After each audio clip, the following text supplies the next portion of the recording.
Football Primetime, presented by Sonos. We're here in Stillwater, Oklahoma, for a really excellent non-conference matchup. The Sun Devils of Arizona State traveling a long way from home on the road to take on the Cowboys, number 11 ranked team in college football, Oklahoma State and ASU. Hi, everybody. Dave Fleming, Rod Gilmore, Tiffany Blackman, great to have you with us. It has been a crazy day in college football, so you might have thought, hey, we kind of know how this game's going to play out here in Stillwater tonight. We don't know anything. Notre Dame goes down.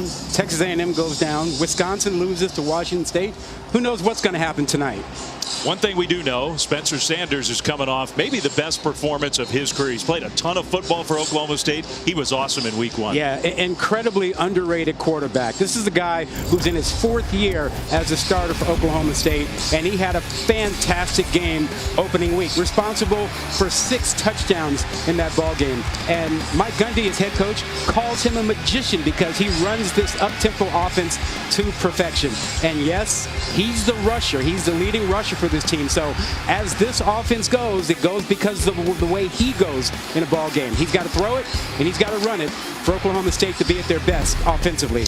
Yeah, he made some history in week one. I mean, there had never been, other than Patrick Mahomes, another half in the history of the Big 12. 300 or more passing yards, 3 touchdowns throwing, and 2 touchdowns rushing. Spencer Sanders did that all in the first half last week. That's pretty impressive company for Spencer Sanders. Meanwhile, it's a new quarterback, Rod, in Tempe with Herm Edwards and his ASU team, but it's not a guy who's unfamiliar with atmospheres like this. No, most of us have seen Emory Jones over the years playing quarterback for Florida. He left after Anthony Richardson took over there at Florida. He transferred over to Arizona State, and he's become the guy. He's become a team leader and a captain right off the bat. And he is a guy who also can run the ball, but they need him to be a quarterback who can throw it tonight. They only threw it 18 times last week. Didn't have to do much more than that, but he is the key to Arizona State's offense tonight. Yeah, he had a hard time protecting the ball last year with the Gators. If he can do that, he's got the talent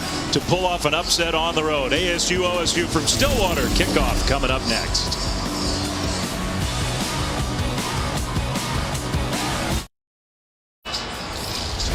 You're watching the Big 12 on ESPN from Stillwater, Oklahoma. Kickoff just moments away, ASU and OSU. And before kickoff, let's go down to the sidelines and say hi to Tiffany Blackman. Hey guys, Coach Mike Gundy had some high praise for Spencer Sanders when we sat down with him this week following the quarterback's performance in that season opener. Now Gundy said that Sanders' control of the offense on an intellectual level is as good as anybody that has played in this system. And we know what Sanders does with this up-tempo offense, it makes them go. Gundy said he knows exactly where he wants to throw the football. Last week, they had 7 touchdown drives in 2 minutes or less. And Spencer told me he thinks they can play even faster. But guys, we got some wind picking up down here. We'll see if that factors into what they do tonight. Thank you, Tiffany. We are definitely going to be paying attention to that as a part of the story. I tell you what, for the broadcasters, it's a part of the story. It is really windy where we are. The kickoff goes to the goal line and returnable for Oklahoma State.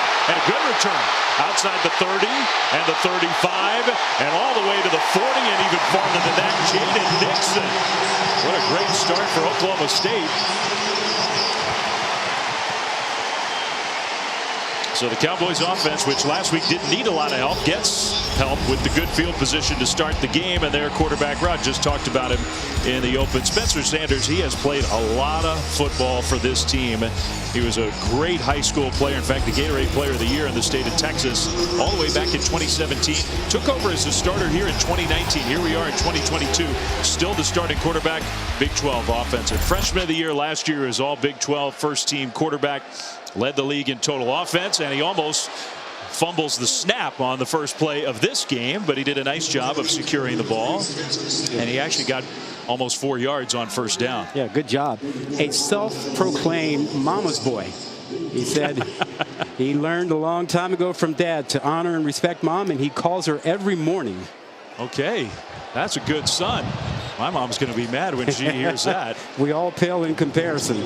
Dominic Richardson in the backfield gets the handoff. Oklahoma State looking for some more running production from their tailbacks. That'll be something to watch in this game here tonight. But the fast tempo of the Cowboys, huge factor. Sanders across the middle, completes the pass across midfield, and good enough for a Cowboys first down. Yeah, the up-tempo style is unlike anybody else's in college football. They go really, really fast, and this is going to be an issue for the Arizona State defensive linemen. Might wear them out a bit. That was John Paul Richardson with the catch for a first down. Sanders all kinds of time. Very dangerous with his legs, but he's going to live to see another play. Just throw it away. It'll be second down. Yeah, the challenge for Arizona State is to try and get a stop on first to second down and slow the tempo down, because Oklahoma State is at their best when they go fast on offense. They want to push the pedal as much as possible. Yeah, that pace of play graphic, I mean, it is an incredible contrast in styles. That's going back to last year. But I think even the pace of play sometimes doesn't give the full picture of Oklahoma State's offensive style. Straight ahead run on second down, and that one was pretty well defended by ASU. Richardson with another carry. Yeah, this is a pass-first offense. You know, the running game is coming along right now. The rushing attack is really Sanders. They need to find a back who can take some of the pressure off of him in the running game. Third down, Sanders throws short, and that tackle in the open field was a beautiful one. DJ Taylor came up and made the stop, and that play lost yardage. Yeah, this is a really fast Arizona State defense. It's going to be interesting to see how they play tonight, because they didn't show very much last week. You know, it was pretty vanilla. They didn't have to play much man coverage. It's a team that historically likes to pressure you with four-man rush, and they like to play man coverage. Pretty good tackling team in the open field as well. So that was a good play by DJ Taylor. ASU's defense comes up with the stop. Now the punt will be a relatively short one. Fair catch made, though, inside the 15 by Cam Johnson. So Arizona State's offense comes on the field. All the stability of Spencer Sanders, all his experience in this program. Much different story for the Sun Devils of Arizona State. Emory Jones, who played his high school football in LaGrange, Georgia, and was one of the best quarterbacks in the country back in 2018. Under Armour All-American, went to Florida, had to wait his turn, got a chance last year to play, played a lot. He was the primary quarterback for the Gators last year and put up some big numbers. Anthony Richardson, yep, sort of forced him out, and here he is in Tempe. Yep, generational player at Florida. He decided he needed to move on, and Arizona State turned out to be the place for him. How about the big play? Valade out into the open field on first down across midfield, and a huge gain on the ground for one of the newcomers who is going to be a star in the Pac-12. I don't think there's any doubt about that. A guy who's played great football for Wyoming, now the Arizona State running back. Yeah, tremendous block on the right side. You saw Case Hatch 44 with a tremendous block. But you're right, Valade, more than 3,000 yards rushing at Wyoming, and he's got a little bit more pop and explosiveness than I think people realize. You know, he's stronger than you think. Big numbers last week. Rushed for 6 touchdowns last year. This time bobbled up after the 42-yard gain on the first play of scrimmage. The second play goes for a yard. You know, that up-tempo offense for Oklahoma State, not so much for Arizona State. A little bit more pedestrian. Yeah, very much so. How about our Chick-fil-A impact players, Rod? Well, we just showed you Valade. He is a guy that's got to have a big game for the rushing attack for Arizona State. Tyler Lacey, part of one of the best defensive lines in all of college football for Oklahoma State. Big, experienced, old, mean. They got some D linemen. The short pass with a lot of room out in front, and another big gain for the Sun Devils. This time Charles Hall, who's kind of a receiver, running back hybrid type player. Another ASU first down. Yeah, and that was one of the routes that was a bit of an issue for Oklahoma State last week, and defensive coordinator Derek Mason told us, guarantee you we'll see the running back in the flat multiple times tonight, because Oklahoma State had some issues last week in communication in the secondary. Derek Mason, first year as the D coordinator here in Stillwater. Jim Knowles, of course, went on to Ohio State. Valade got to the corner, and he gets another 10 yards. The Sun Devils moving the ball down the field. Yeah, how about Swinson, the tight end on the edge, number 80, 6'8", 255. Got a handle. Watch left side. Watch him just make sure he gets to the edge, takes care of the contained man, and that opened up the outside for Valade. This is as good a start as Arizona State could have hoped for. Ball on the ground, using their size.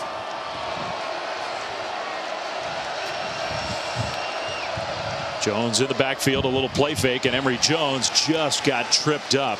That turned into a pretty good play for Mason Cobb to get him by the ankles, because Emory Jones, I mean, he can throw the ball, but really, I think his #1 skill, he is just so dynamic in the run game. Yeah, he is really talented, and Arizona State, they have not really used him yet. At least last week, they didn't use him a lot in the quarterback run game. We expect to see that tonight. The combination of Emory Jones and Valladay rushing attack with a couple of tight ends could be really beneficial for the Sun Devils. 2nd down and 9 inside the 15 of Oklahoma State. On the move. First Sun Devils possession of the game. The short dump pass and then a missed tackle. Or you could give credit to Jalen Conyers and say a broken tackle for a gain down to the 9. Well, there is more use of the receiver in the flat. This is something that we expected to see from Arizona State. Remember, this is a young secondary, young defense after all the experience they had last year that graduated or moved on to the NFL. Yeah, lots of experience up front, not so much in the back end. 3rd down, ASU can get a 1st down around the 5. Jones in the pocket across the middle and just a little bit high, trying to hit Swinson. It's incomplete.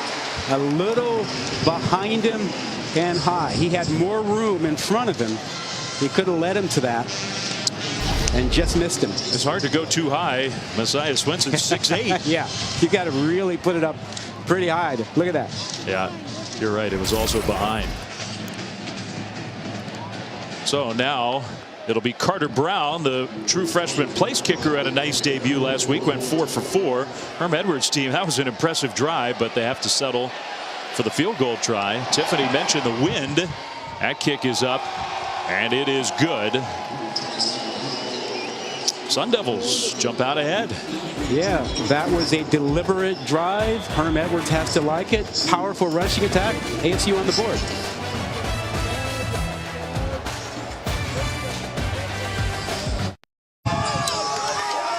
Well, everything but the very end of that drive for Arizona State was really impressive. 8 plays, 78 yards, took almost 4 minutes, ended up having to settle for the field goal, but they get the 3 points. They're on the board to start this game after they forced a punt from Oklahoma State. Herm Edwards, it's his 5th year at Arizona State.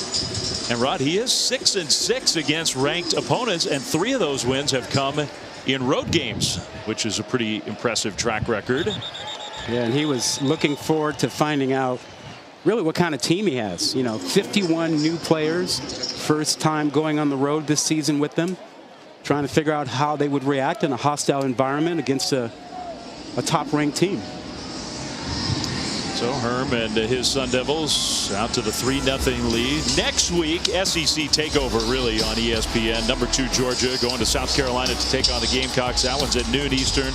Then at 6, LSU trying to bounce back. They take on a good Mississippi State team. Although we'll see.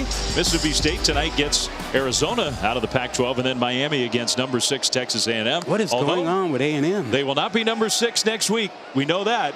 Wow, what a stunner that was. The game on ESPN2 ahead of us today as the Cowboys have the ball for the 2nd time.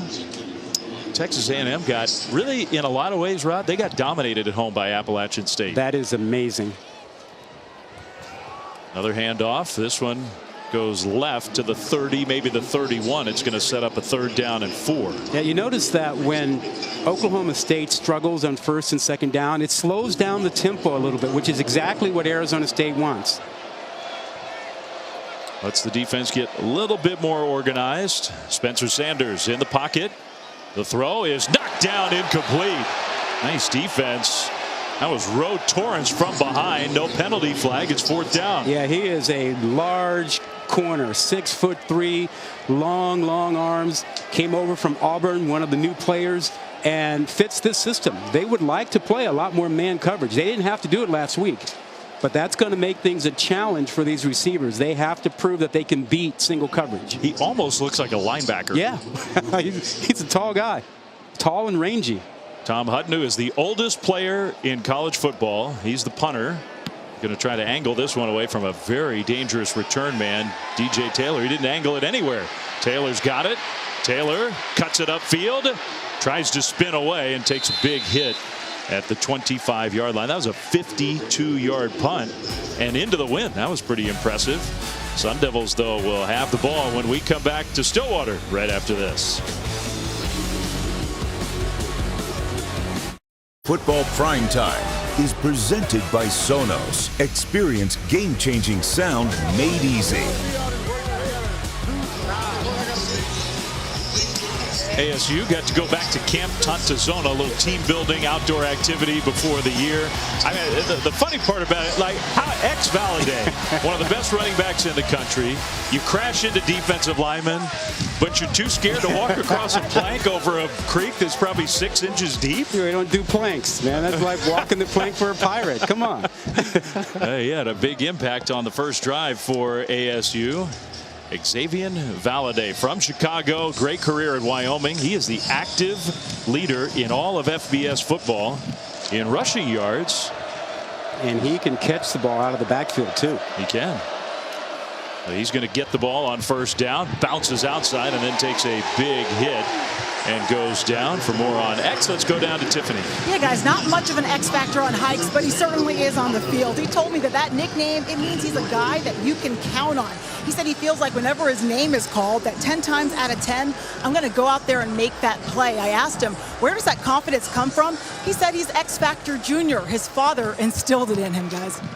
Okay. And he does. His full name is Xavier, but really he wants to be called X. Call me X, he says. Keep running like that, we'll call you whatever you want.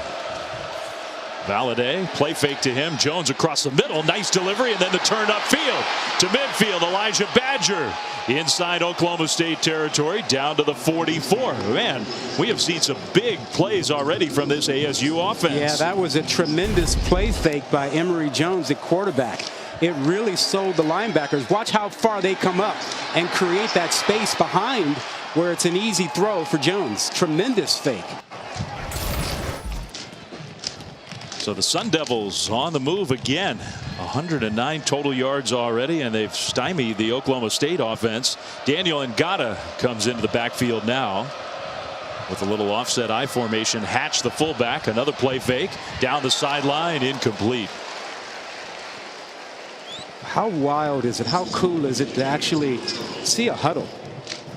You know, you see a team, you don't see it very often in college football anymore. Guys get to, hang out and remind teammates of things and get your play call, and you got a tight end and a fullback in the game. And tonight with ASU, you see a huddle, and sometimes the quarterback actually goes under center. Yeah.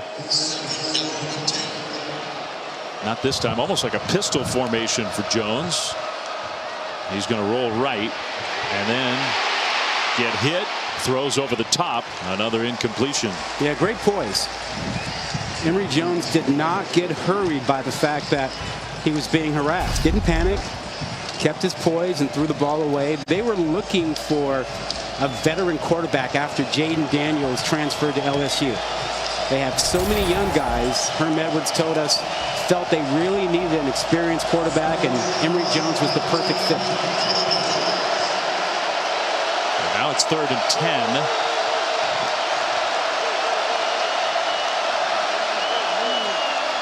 Jones pumps and incomplete. His receiver almost stopped there, intended for Badger again. It's 4th and 10. If they'd gotten 5 yards there, Rod, maybe Arizona State thinks about going for it. Yeah, Derek Mason dialed up the pressure that time. Oklahoma State bringing their inside linebackers. A little bit of pressure on Emory Jones. And they do rely on pressure. I mean, no team had more sacks than Oklahoma State last year. Nobody. 57 or something like that. 57 sacks for the year. So Jones, they got inside Oklahoma State territory, but no farther. The punt and the fair catch right around the 10, called by Presley. 35-yard punt, no return. Let's check in studio with Matt Berry.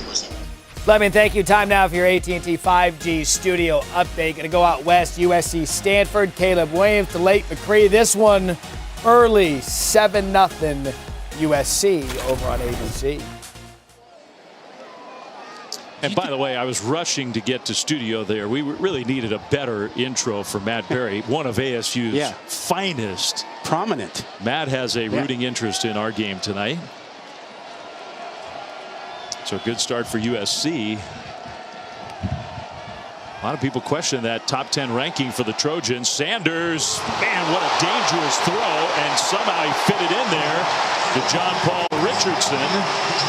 First down, Cowboys. You know, Sanders has been polarizing for some Oklahoma State fans because he'll make great plays, and he's also turned the ball over at times. And so at times they get a little bit antsy. That one was dropped. That was a pretty easy throw. Braden Johnson had a big week one, just out and out dropped that one. Let's take you back to this well-thrown ball right over linebackers. Watch him drop this one in. A nice catch. Little dangerous area, but gets away with it. Ooh. That made me nervous. That's into the wind a little bit. I think that held it up some. Might have. That was a really good catch. Now the quick hitter on the left side, complete. That's an Oklahoma State first down. There's Presley, who's a little bit more of a possession type receiver. Cowboys have a proud tradition of a star at that wideout spot. There are a couple penalty flags, by the way, and now we got a little scrum. Tautala Pesafea in the middle of it. Big dude. Not known to walk away from confrontations. 315 pounds. Personal foul roughing the passer. Defense number 44. Late hit to the quarterback. 15 yards from the end of the run. Automatic first down. Steve Strimling, part of our Pac-12 officiating crew. Oh man, that's blatant. You can't do that. No, it's not even close. And kudos to the Oklahoma State offensive linemen for trying to protect their guy. Yeah, I don't blame him one bit. Yeah. So now Oklahoma State into Arizona State territory. Across midfield, Sanders on first down. Throws right, incomplete. Overthrew Braden Johnson. Now that's what you want to have Sanders do if you're Arizona State. You want to force throws outside the numbers. You want to make sure that he doesn't have the middle of the field. You see what Arizona State last season was. They had a tough time with penalties. Oh, we saw some games, Rod, you and I, where they went like 6 plays in a row with a penalty. Huge hit on Sanders. The all-out pressure up the middle. Now another flag is thrown. This one might have been after the play. I'm not sure that was a late hit. I thought that was a clean hit. We'll see. Yeah, that flag came out late. It looks like it's probably against Oklahoma State.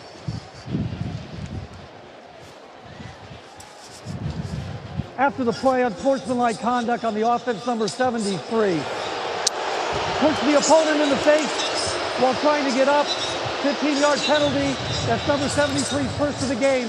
The down counts. Third down. And Jason Brooks. So the big penalty answered by Oklahoma State. The down counts. That makes it even worse. Yeah, that's going a bit far in trying to protect your quarterback. Look, Arizona State comes into this ball game focused on hitting the quarterback. Donnie Henderson, their defensive coordinator, knows full well the best way to intimidate a quarterback is to get hits on him. Doesn't mean you sack him all the time, but you've got to get hits on him.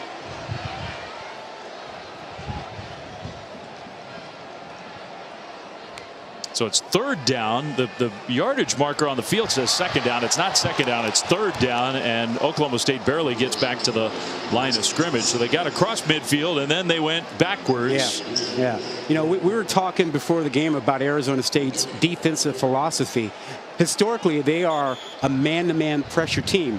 But when you go back and look at film, Baylor has played Oklahoma State really well by playing a lot of zone coverage or mixing zone and man concepts and rushing for getting hits on Sanders. And so I expect to see a lot more of that from Arizona State tonight. Joe Moore, one of the most important players along the front for ASU, is the player who is down. There was, and I want to get back to the point you were making there. I think we will. There was a lot of confusion. The guy holding the down marker on the far side from us, the ASU sideline, had the down wrong. It is fourth down. Oklahoma State was unhappy about that, but it is fourth down. So, it's fourth down. Yeah. I think it got confused on the personal foul. Yeah. Oh, there we go. Yeah, all good now. That's a 4. Sorry. He's doing it. He's just trying. He's just trying. Got to focus, right? Pay attention. I mean, that's kind of an important detail. You think? DJ Taylor back to receive the punt from Hutton, who again tries to punch that one through the wind. Taylor, no fair catch. DJ Taylor got to the 20. Good coverage from the Cowboys, because he could be really, really dynamic in the open field. But Arizona State's defense holding up in the first quarter here in Stillwater. The Sun Devils lead 3-0.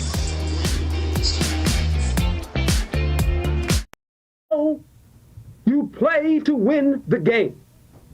You don't play to just play it. Come after me. I'm a man. I'm 40. I'm not a kid. Write something about me. Two of the all-time great quotes in the history of this sport from those two gentlemen. Two great coaches, really interesting, engaging people, two of our favorites in the game. But forever and ever, as long as they coach, as much as they accomplish, those two guys will be remembered in part for an all-time great moment at the podium. Which one is better? Which quote do you think lives at the top of the chart? I mean, the Jim Mora's playoffs is hard to beat. That's a good one. Those two are two of the most memorable in the history of football. Valladay kept his balance on second down and runs left side. In today's college football, I mean, maybe a Sam Pittman, Lane Kiffin matchup, you could get better sound bites. How about what they travel with at ASU? Yeah. So it clearly means something. They carry it. Now, big third down coming up. And if you are Oklahoma State defensively, you see this every week in the locker room. They got it. You play to win the game. That's what you do. You have to be aware of the back out of the backfield. The throw into the flat. Denny Green, that was a good one. Oh, yeah. Yeah. Sorry, Crown him. I can't move on. Crown him. Pressure comes. Jones, and it somehow was caught. Kind of floated up there by Badger, but the tackle short. Colin Oliver put the big-time pressure on, and Arizona State for the first time is going to go 3 and out. Yeah, good pressure. Dialed it up that time. Oliver, who really is sort of their fifth defensive lineman, had a great season last year, bringing a lot of pressure off the edge, and just destroyed the would-be blocker there. The unanimous Big 12 Freshman of the Year on defense last year, Colin Oliver. That was a nice play. Shaplitsky, the punter. He's got a big leg. He's got the wind behind him, and that one boomed inside the 20. So far, maybe beyond the coverage, although the coverage got their 56-yard punt without much of a return.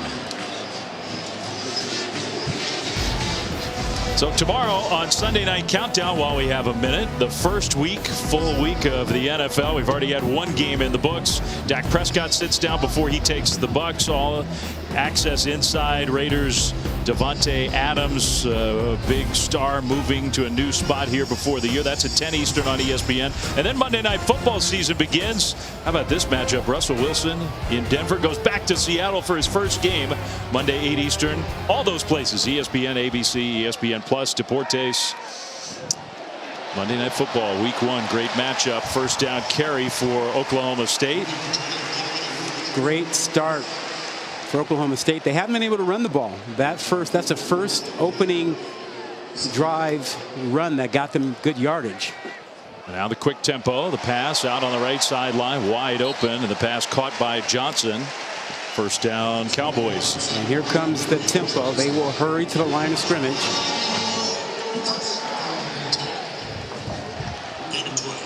He's been frustrated on offense so far today. Certainly a different story than week 1. Sanders started to take off, somehow got through. There is a penalty flag back in the backfield. What a run from Spencer Sanders. Not huge yardage, but really a spectacular play. But this one might be coming back.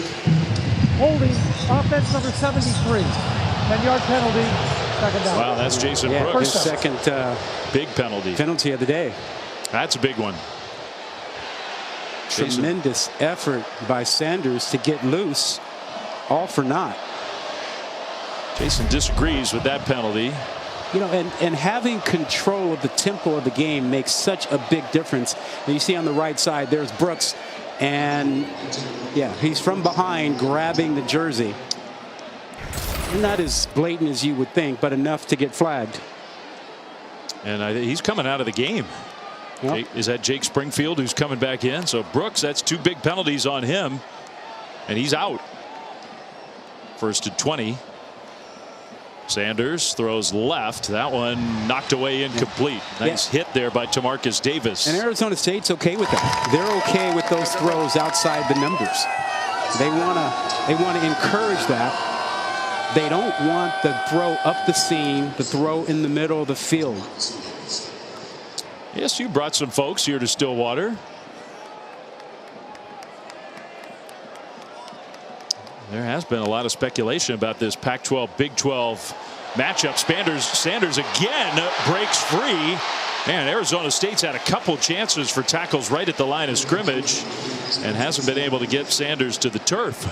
You get the feeling that off the field, the Pac-12 and the Big 12 aren't the best of friends these days. Not right now. But there's been a lot of speculation about the possibility in one direction or the other. Somehow, someday, might these two teams be conference opponents? Yep. On 3rd down and long, Sanders all kinds of time, throws middle, and it's caught into Arizona State territory. That's Braden Johnson, 1st down Cowboys. Tremendous patience. They ran a double slant, one shorter than the one behind it, and it pulled the linebackers to the side to open the window. And it's an 18-yard gain. Now 1st down, the throw caught again, going down to keep it from hitting the turf. That was a nice play by Bryson Green. I'm impressed with Spencer Sanders' patience and waiting and staying with the receiver after looking off the coverage. Well, you're seeing how tough he can be to stop. You just watch, you see a double slant coming across, and the linebackers go and leave the second slant wide open. Now whistles. First charge timeout. I think Arizona State was not quite organized for 2nd and short. They call a timeout.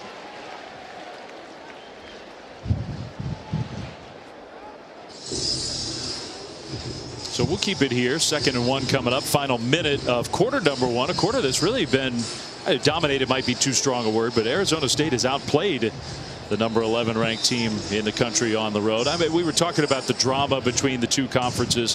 One conference has been a lot louder than the other. That's right. I mean, you go back to the media day for the Pac-12. George Kliavkoff, the Pac-12 commissioner, he did have a pointed comment with respect to the Big 12 being open for business. I appreciate that. We haven't decided if we're going to go shopping there yet or not. Brett Yormark very recently, just on Wednesday, going out west is where I would like to go. I mean, he sort of circled the Pac-12 and said, we're coming for you. Yeah, talked about Pac-12 possible teams and teams out west that they might pursue, and, you know, all is not friendly between the two conferences. And Mike Gundy sort of gave his own opinion on Monday this week. He was asked about facing a team for the Pac-12. What does he think about the prospects for both leagues going forward? And Mike said, I like our position a lot better than their position. So he kind of threw some fuel on the fire. 1st down pass play and a bounce outside. Tough running after the catch. Brendan Presley. But doesn't Gundy have to say that? I mean, he's got to be all in on the Big 12. Well, not every coach has been as vocal as he's been. I mean, I think every coach is behind the scenes advocating for their conference. Mike, as we saw in the sound clip a few minutes ago, is not shy about voicing his opinion. That one is intercepted. Intercepted across the middle. Kyle Soley just read it perfectly. Interception. 1st down, Arizona State. And Oklahoma State moving the ball down the field, Rod, and then the turnover. Well, this is what we talked about. Arizona State getting away from the man coverage and playing some zone like Baylor did last year against Oklahoma State. Watch Soley. He just drops into space there, and not for 1 second did Sanders see him. He's assuming man coverage, not recognizing the linebacker is dropping to a spot, throws it right to him. And, you know, this has been sort of the history that has frustrated some fans, that great plays and then the turnover. Remember last season, he had 7 picks against Baylor in 2 games. Well, Kyle Soley's already got 2 picks from his linebacker spot this year. He had one in week 1. That was a nice play by Soley. You're right. Sanders never saw him. So the long drive, no points. Jones is going to be wrestled down from behind. Just power football there for the Cowboys defensive line, and Colin Oliver, 2 great plays in a row. That's a grown man play. That's the end of the first quarter. He's driving your guy back and then reaching around with one arm, one hand, and pulling down the quarterback. That's grown man strength. So for all the good that Arizona State did in that first half, the first quarter rather, ends with a big play for the Cowboys. I can't even lie, what a time to be alive. Welcome back to Stillwater, where Cowboys quarterback Spencer Sanders threw an interception just before the end of the first quarter. Well, he was walking around talking to his teammates, patting his chest, saying, "My fault, my fault." And that just speaks to what offensive coordinator Casey Dunn told us about the mature leader he has become for them and how he's been great at letting things roll off his back, guys. And I think that is true, Tiffany. Thank you. As Emory Jones and the ASU offense back to work, 2nd and long, and a nice delivery there right near that first down mark to Elijah Badger, who's been the favorite target for the Sun Devils so far in this first half. But the issue isn't going away. I mean, Spencer Sanders, all the spectacular stuff, you got to protect the ball. Yeah, you're absolutely right. And that's been the criticism. But look, he's an outstanding player. There's a lot on his shoulders, and he understands that. And he's going to have to make plays, both throwing the ball and with his legs, for Oklahoma State to win tonight. And they did give forward progress. Badger just got there, so that's enough for a first down, Arizona State. Under center, Jones will hand it off. Valladay, who has had great success going to the outside in the first 2 weeks of this year. Yeah, you know, Oklahoma State doesn't see a lot of power running like this, and it's hard to practice against offensive linemen pulling, tight ends blocking down. Since their offense doesn't do it, they don't see it. So they're getting accustomed to this in this game, and they'll have to adjust to it as it comes along, because it's not something that they're familiar with. And big number 77 up front, Ladarius Henderson. To me, that's one of the better interior offensive linemen in the country. And he just mauled one of those D linemen pulling on that 2nd down run play. Now Oklahoma State played it well and stopped Arizona State for a short gain. It'll be 3rd down. Yeah, he's 6'5", 310, and you know, his first game was 4 years ago. 17-year-old freshman at Michigan State. Watch number 77 at this guard spot. Watch how athletic he is. He moves nicely and delivers a blow. Yeah, that guy could play. You're right. He started so young. He was one of, he might have been for a minute, he might have been the youngest player in college football. On 3rd down, Jones hands it off, and close, but I don't know that Ngata got there. Yeah, I don't think he did. That was a good tackle. He's short. Now, how gutsy does Herm Edwards want to be? It's short by, what, a foot? Yeah, now typically this is Herm kicking the ball, but he might like the way his offensive line has been playing tonight. I don't see a punter coming out on the field. Nope. And remember, this is a really good defensive line, not the biggest.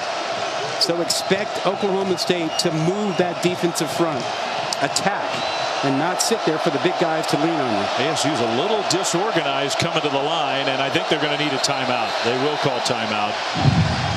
Second charge timeout. Well, it's too important of a play if you're not lined up and ready to go. You need to use that timeout. So we'll take a timeout ourselves, and we'll see if Herm Edwards still wants to go for it when we come back right after this.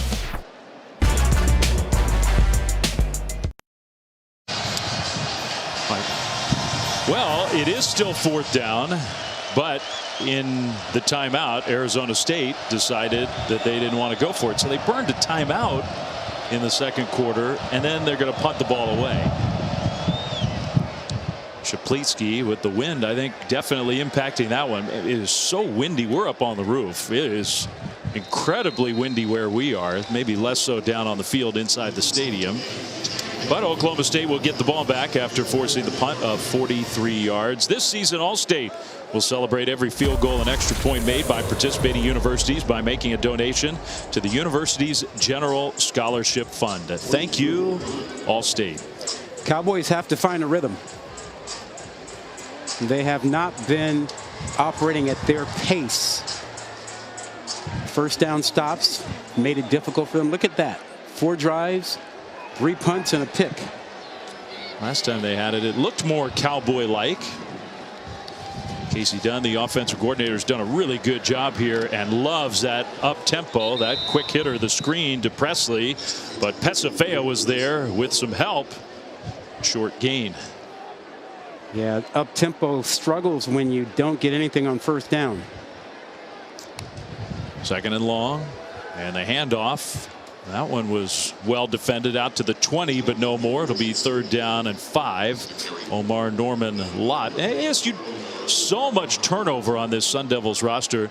They do have some experience up front. Norman Lott, Joe Moore, Trevez Moore. Yep. Some transfer help, guys who played a lot of football. The Soley brothers.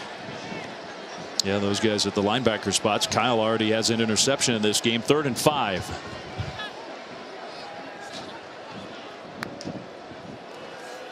Four-man rush. Sanders goes over the top, and it's going to be almost intercepted. Wow, great coverage, I thought. Kewan Markham. Well, it's surprising because Mike Gundy loves his wide receivers, and he thinks this is a great group, but they are struggling to beat man coverage. Now, Arizona State isn't playing man every play, but when they do, they've won the battle. Look at this. Great position. Good hand on there. Get your hand off when the ball's in the air. Played very well. It was. I got to correct myself. His brother came over to congratulate him, but that was Keon Markham who had the coverage there. Number 13 to number 12. So the Cowboys quick 3 and out. Taylor another returnable punt here. Again trying to get to that corner and just can't do it. Good special teams coverage in this first half. That return lost 5 yards for the Sun Devils. 11:08 to go until halftime here in Stillwater. Spencer Sanders in the offense struggling. Barry Sanders, he was pretty good, wasn't he? No, did a thing or two.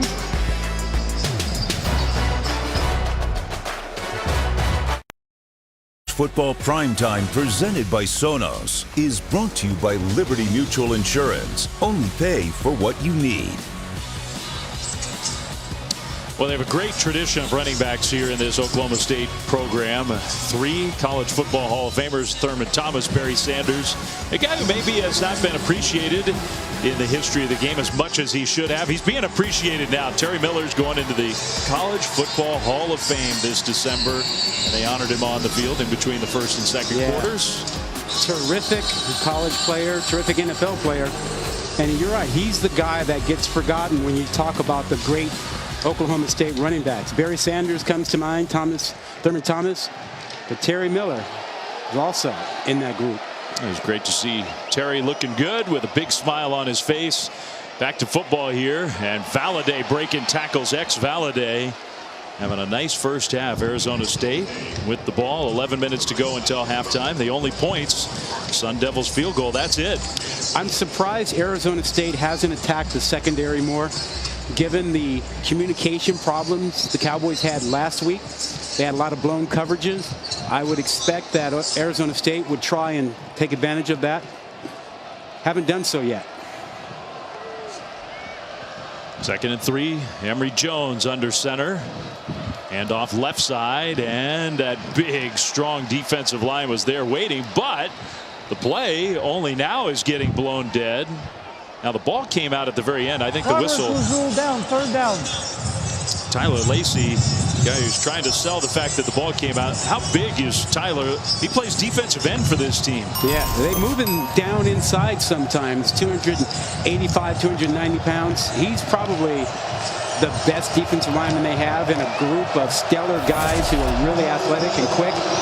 Are they quick enough on this, what should be a short running play? Are they quick enough to push the line of scrimmage back? Jones trying to change the formation. Play clock winding down. They got to get the ball snapped. They do. And the handoff in the backfield. Now the ball does come out. The tackle for loss, plus the ball's on the turf, and it's Oklahoma State football. And it was about quickness, attacking. Tyler Lacey, we just talked about him. Fumbled the ball before he was down. Use his quickness to knife in there and meet the ball carrier as soon as Emory Jones tried to give it to him. There he is. You see he's up to the top of your screen. At the bottom of your screen is number 9. That is Brock Martin who knifes in, but it was 89 Lacey who recovered the ball. But a good knifing effort by Brock Martin. We talked about the quickness of his defensive line. You saw it right there. The guy they call Dad, he's been around forever, and he could play. So that's a big play by the Cowboys defensive line. The ruling on the field, they were going to take a quick look. The previous play is under further review. And the quick look didn't work, so now they're going to actually review it. I thought, based on our replays, that knee never went down. The ball had come out. I thought. Well, your first thought is usually pretty good. But I was also concentrating on Brock Martin and Tyler Lacey. So it's worth another, again, just to see if we were right. Well, Brock Martin certainly does get your attention, especially when he knifes in like that. They've got the big board here in the stadium, and so they put up all the angles that the officials are looking at so the fans can see it as well. And those knees were definitely, he was lying on top of Martin, but he was not on the turf. To me, there's not much question that that ball's out. Yeah. That should be a quick call.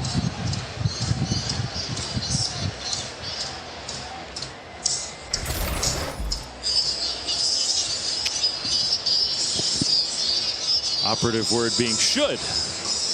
How about that defensive line? You know, we knew coming in that this is one of the best defensive lines in the country. Not the biggest, but they've got 10, 12 guys that they'll rotate and play because they're so quick and active. I mean, it is kind of cool how they do it. That's like a little inside look into what our director Mike Griffin and all our tech folks see in our truck. All the shots, the cameras labeled.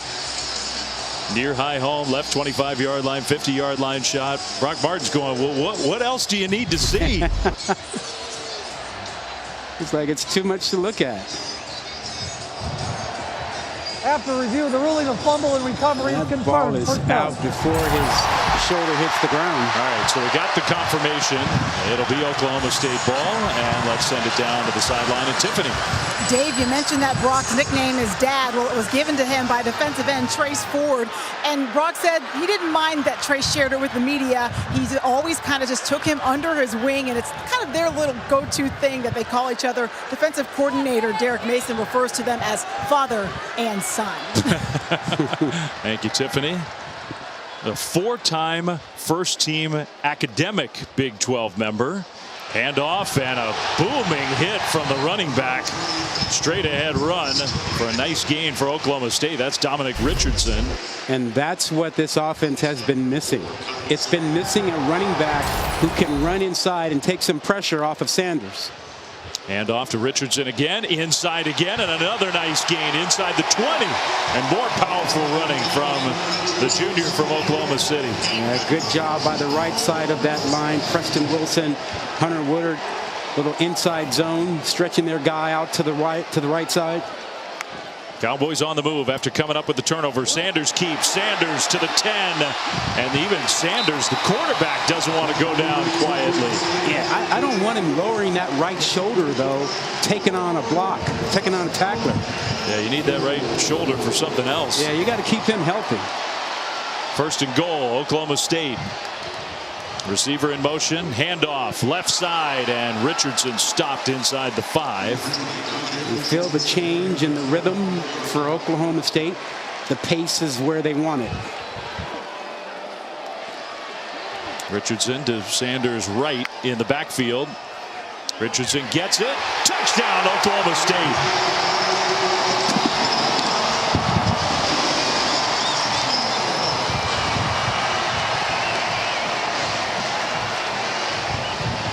Well, that was easy. They sure made it look easy. Well, they got the rushing game going with Richardson, in the backfield, and that opened things up. I mean, look at the left side. Watch the good blocking. Just creates a little lane there. Solely 34 late coming over because couldn't climb over the lineman in the block. 5 plays, 37 yards. There's the quick strike offense we were expecting. It took just a minute 13, and that extra point perfect. You got to score after you get the takeaway. They caused the fumble, changed the momentum, getting a little rhythm going. Sanders feeling good, get some help from Dominic Richardson, and all of a sudden, the Cowboys are looking like the Cowboys.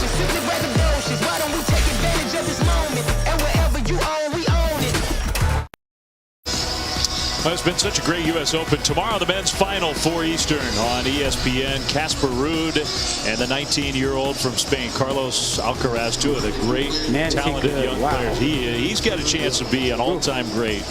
And both of those young men are seeking their first Grand Slam title.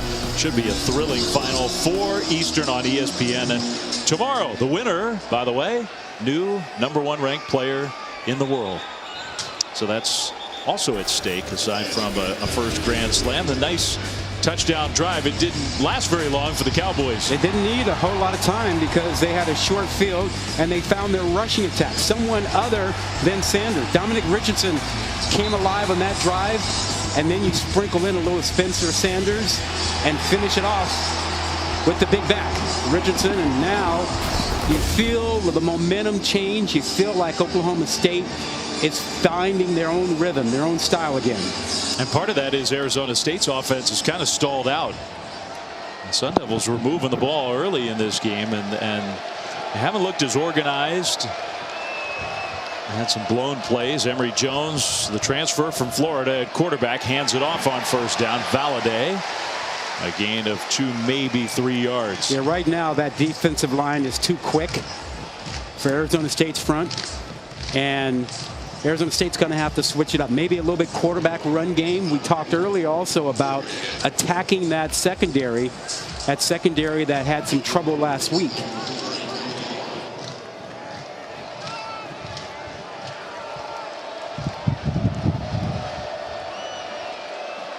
Jones under center, a play fake in the pocket, throws middle and just sings it in there, complete to one of those talented tight ends. This is Messiah Swinson, who's really an interesting story. Yeah, he's really something. A guy came over from Missouri. Did not catch many balls at Missouri. 2 of them last year. Yeah, 2. He's found his place. Young man who he lost his dad when he was entering the 8th grade. Died prematurely at 43 of a heart attack. And then it took a village. Al Harrington, former Chicago Bears linebacker, and other friends of his father stepped in to become a mentor for him. Jones pressured on first down, and it's incomplete. Let's go down to Tiffany. Yeah, and Rod, now, Messiah's got Coach Herb Edwards to be with him as well. So he's got some good guys surrounding him. He said he was getting calls and texts from other coaches when he entered that transfer portal. But when Coach Edwards called him, he had a wow moment. He told me he wanted him to play tight end for them. And he said this was so exciting for him that even his mom knew who Herm Edwards was because she'd seen him in commercials and on ESPN. His mom sure had seen the quote we played earlier. Second down and 10. Handoff on like a jet sweep style play that went nowhere.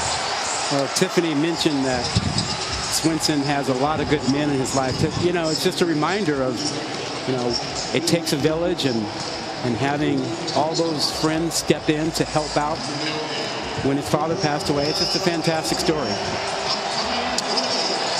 We don't know what was going on at Missouri. Their offense is designed a little differently, a lot differently than this one. But he's 6'8" with good hands, and they threw it to him 2 times last year. Yeah. Arizona State's going to use him a lot more. Third down at 10. Jones throws middle, kind of floated it out there. Badger with the catch, but had nowhere to go. Tackled in the open field. Great open field tackle by Jason Taylor. Open field tackling is an issue early in the season because you don't get a chance to practice it in camp.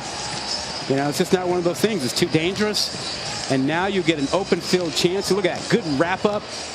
Takes him down. Not easy to do. So the Cowboys force the punt. Shaplitsky will bounce that one inside the 10. Can somebody get down there? Yes. Great coverage from the Sun Devils. Oklahoma State's offense is going to have the ball inside the 5-yard line. That was good special teams execution. Well, our college football rankings brought to you by Goodyear. And these rankings, Rod, are going to change. Oh, boy, are they. What in the world is going to happen at Texas A&M now? This was supposed to be A&M's year, their year to chase Alabama in the SEC West. And App State knocks them off. And how about Notre Dame? Good for Marshall. Big win there. Well, it's a great win for Marshall. I mean, if I'm a voter, Notre Dame's out of the top 25. Easily. Easily. I mean, it's hard to go from 8 to unranked. Yeah, well, Texas A&M should come out, too. What a day of some upsets. How about Washington State in the Pac-12 going to Wisconsin? Tough place to play. Beating the Badgers. Really impressive win. First down for the Cowboys inside the 5 and well stuffed by the ASU defensive line. You thought week 1 was crazy and you wouldn't see any other weeks like that. How about Texas almost knocking off Alabama today? A late field goal to keep the Tide as the #1 team. Yeah, Alabama was supremely tested. Sanders, that pass complete and close.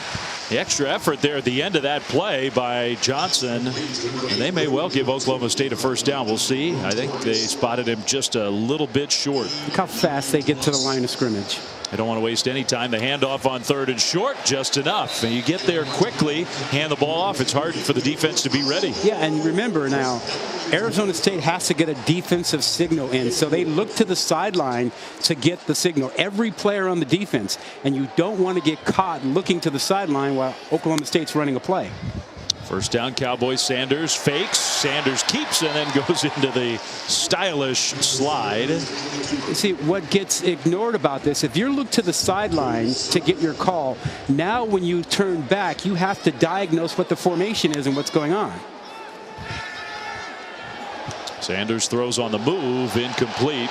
And here comes the penalty flag. It came late, but it came. DJ Taylor in coverage there. We've had a Pass interference on the defense, #3. Ball be placed at the spot of the foul. First down. A lot of pass interference calls this weekend in college football.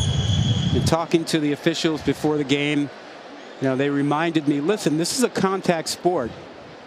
And they only want to call pass interference when there is clearly an advantage taken by one player or the other. Contact alone is not going to be enough. They want to let them play as much as possible. DJ Taylor, who's had a couple good plays already in this game, immediately was rolling around on the turf in pain. So do we think we got the big advantage with that pass interference call?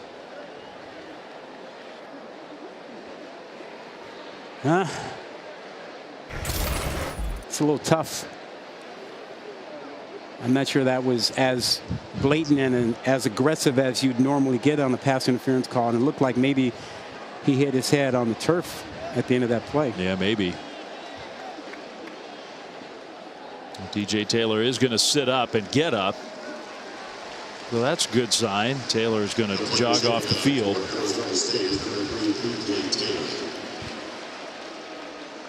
Well, we hope that DJ Taylor's okay. The penalty means it's another first down for the Cowboys. Under 5 minutes to go in this first half. Arizona State controlled the first quarter and maybe even into this second quarter, but the Cowboys are starting to assert themselves. Yeah, Arizona State didn't put enough points on the board when they had control of the tempo. And now Oklahoma State has control of the tempo of this game. Got to get off the field, coach. He did. Sanders handoff. Richardson left side. Richardson sort of strung out, but still got around that corner and got all the way out to the 40. Surprising quickness But Richardson allowed him to get to the edge there. They have multiple weapons in the backfield, but tonight it's been Dominic Richardson who has hogged the carries, 13 of them already. That pass was in the air a long time, and it was knocked away by Big Roe Torrance, incomplete. That's that long throw we talk about, that NFL throw from hash mark to the sideline. Got to have a strong arm for it. How about the way that was defended over there? Roe Torrance, 6'3", long arms. 3rd and 4. Sanders, almost like he was thinking about running right from the start. He gets the first down and more. Gets upended near midfield.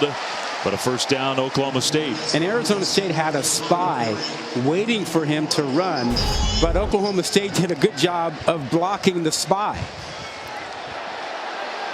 Middle of your screen right there. There's the spy. Can't get over.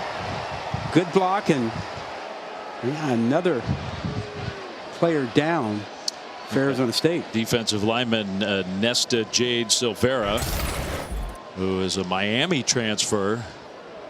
Big dude who's played a lot of football in the middle of things.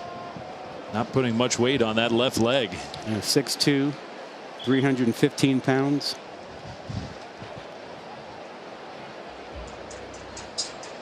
A lot of size up front for that Arizona State defensive line. You know, you worry about your defensive line getting a little fatigued and worn out when the pace is as fast as it has been for Oklahoma State.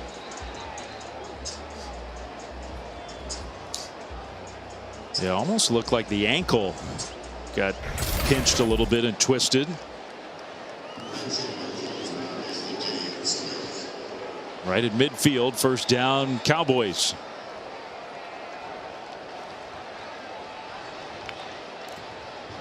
Play fake. And the throw is almost intercepted. Across the field, Jordan Clark made a great break on the ball. That's Jordan Clark, son of our friend and colleague, Ryan Clark. Dad's proud of that play. That was a good play. Well, you know, Dad's hopping up and down. Catch the ball. Catch the ball. That's a tremendous effort. Sanders on the move, will dump it off, and he got shoved, and that was just completely and totally unnecessary. Personal foul, roughing the passer, defense number 58. That's a 15-yard penalty and automatic first down. Just a ridiculous penalty. You can't do that. You talked about cleaning things up in this program, and you just can't do that. No. And what are you doing? Right. You know, and you know, it's a player safety issue when you get near the sideline. No reason to push him out of bounds like that. It would have been 3rd and 10 from midfield. Instead, it's 1st and 10 down at the 35. That's just inexcusable. Straight ahead run and breaking tackles down to the 25. 10 more yards on the ground for Oklahoma State. I think that defensive line is a little winded. Not much resistance inside when you have a double team now, not fighting through it. Not a linebacker coming off the double team and moving a little bit slowly down inside there for Arizona State. Dominic Richardson's really playing well. Sanders throws left side, the turn up field, staying in bounds inside the 10. Bryson Green with the catch and run, 1st and goal. Run pass option. Spencer Sanders working it to perfection there, riding that mesh, making sure he's got room on the outside and then letting it fly. A lot of hands on hips for the ASU defense. Yeah, winded. Sanders over the top, incomplete. Great coverage there by Jordan Clark. Again, he's played well. Missed last week's ball game. They're happy to have him back in the lineup.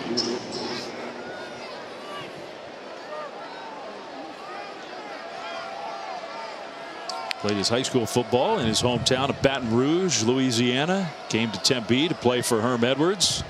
He's a good player.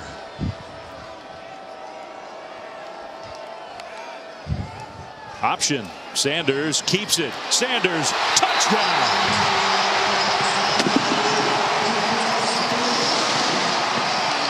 That's a quarterback.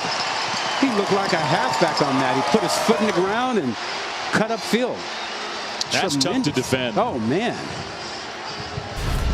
He goes from horizontal to vertical quickly, and there was no chance to stop him. Watch this. This is a quarterback. This is a running back move. That's tremendous. Well, all the good play for the Sun Devils in this first half. That's a 96-yard touchdown drive.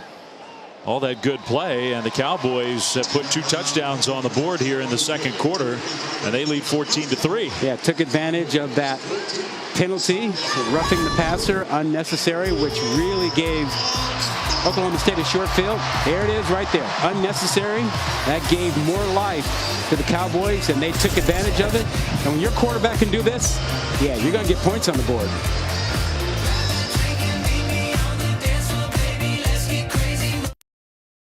And welcome back to ESPN College Football Primetime, presented by Sonos. Cowboys have taken control of this game. 14-3 is the score. Oklahoma State with a lead. 2:45 to go until halftime in Stillwater.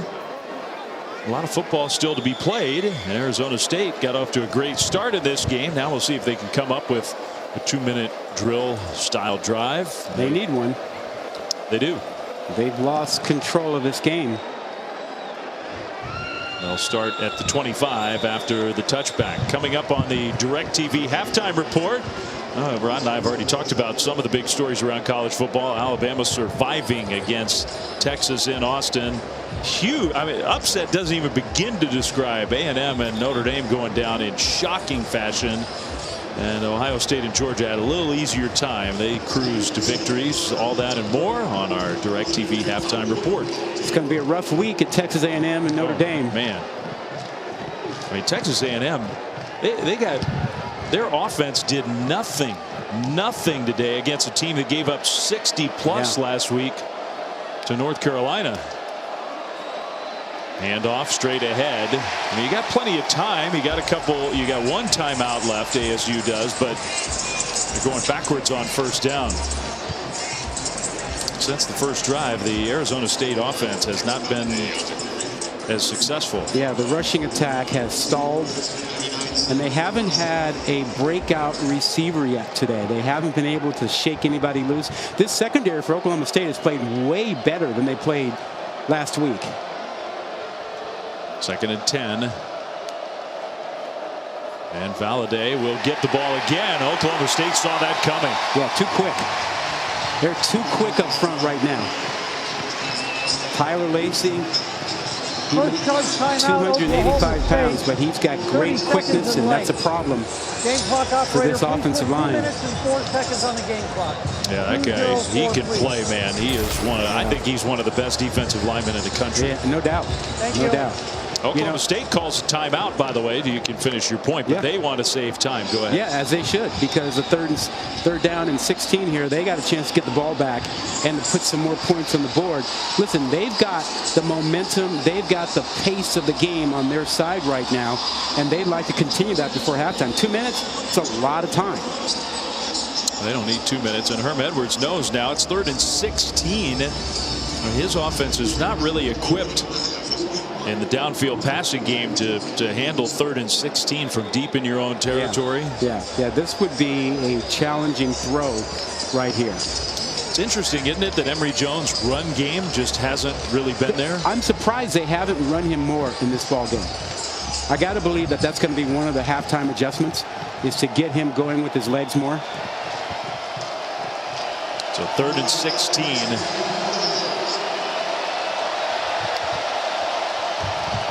Jones will run it here. That was a design play, but on 3rd and long, Oklahoma State wasn't going to let that get anywhere close to a first down. We get the microphone on now. There is penalty flag in there. Is it just me, or has that wind really picked up? Up here it sure has. Might be some weather moving into Stillwater. Kind of feels like it.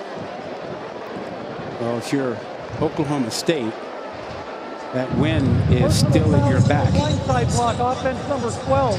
That penalty is declined. Result of the play of 4th down. All right, so they declined the blindside block. Point of emphasis this year. We've seen it called more frequently in the first couple weeks, but it is 4th down. The temperatures also dropped here. Conyers got called for the penalty.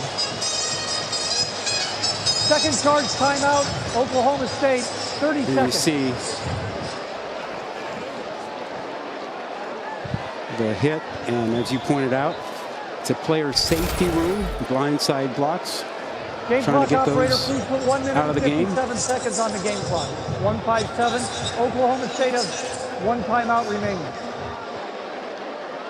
Well, this is going to put huge pressure on the ASU defense because Cowboys have moved down the field quickly last couple times they've had it.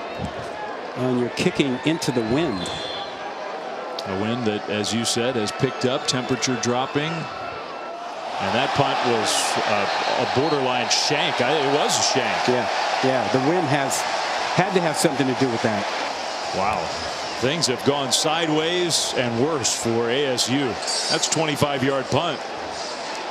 And given how fast this offense operates, not a problem with the 151 left. Well, you got Big 12 now on ESPN Plus next Saturday. West Virginia's in action, so is Iowa State. K-State, great performance for the Wildcats today against Tulane. That's an interesting game. And these 11th ranked Cowboys may be moving up in the rankings. We'll host Arkansas Pine Bluff. Sign up today at espnplus.com/12 now. All that next week. Now from the 40 of ASU, Sanders throws quickly and the pass is dropped. Second drop in this first half. I think both of them from Braden Johnson. Yeah, they have not gotten the kind of play outside that they need. Braden Johnson is fifth-year guy. You expect him to be one of the key receivers. They are waiting for somebody to take charge of that receiving group. You can't be the next Des Bryant or Justin Blackmon or whoever. Take your pick of all the stars they've had there if you're dropping the ball. Second and 10 and a short gain on the ground. You saw the quick scoring ability. We know that of Oklahoma State, but now they face a 3rd and 9 right away. Yeah, 4-down territory though. And Dominic Richardson had been so good, kind of limping off the field. The true freshman, really talented Ollie Gordon comes on. Yeah, this would seem like Spencer Sanders' time with the ball in his hands. Quarterback run. Pressure comes up the middle. Sanders over the top, deep ball, and penalty flag thrown. There was contact, and Arizona State's going to commit another just critical penalty. Defense number 7, 10-yard penalty, automatic first down. So Marcus Davis, who started his football career in the Big 12 at Baylor. Yeah, the ball is in the air. You got to get your hands off the receiver. He doesn't want him to go by him. There's a grab, grabs the waist. No question about it. That's a hold. Sanders, he was calling for it. So now inside the 30, first down, a minute plus here in the first half. Yep, clock not an issue. 2 enormous penalties in the last few minutes. What a broken tackle by the true freshman Ollie Gordon from Fort Worth, Texas. Maybe the most highly regarded of all the incoming freshmen, the last Oklahoma State recruiting class. Yeah, Lott made a good play, knifing through. First time we've seen good movement from the Arizona State defensive line in a couple of series. A little winded. You see the guys with the hands on the hips. Gordon still in the backfield. Sanders will give it to him again. Left side run. Just nowhere to go. Lean forward for a couple yards. Clock moving. Plenty of time. They've got timeout. Well, that's no good. Ro Torrance, he made some really nice plays. The defensive back, he's going to the locker room early. On 3rd down, Sanders in the pocket, throws middle, incomplete into traffic. That was a dangerous throw. Yeah. A lot of white shirts in the middle of the field there. Lucky to get away with that one. Davis, who committed the holding penalty, had better coverage there. And now the field goal team's coming out. Wind at your back. Tanner Brown, who's a good kicker. Probably about a 42, 43 yarder. He'll get a boost from the wind.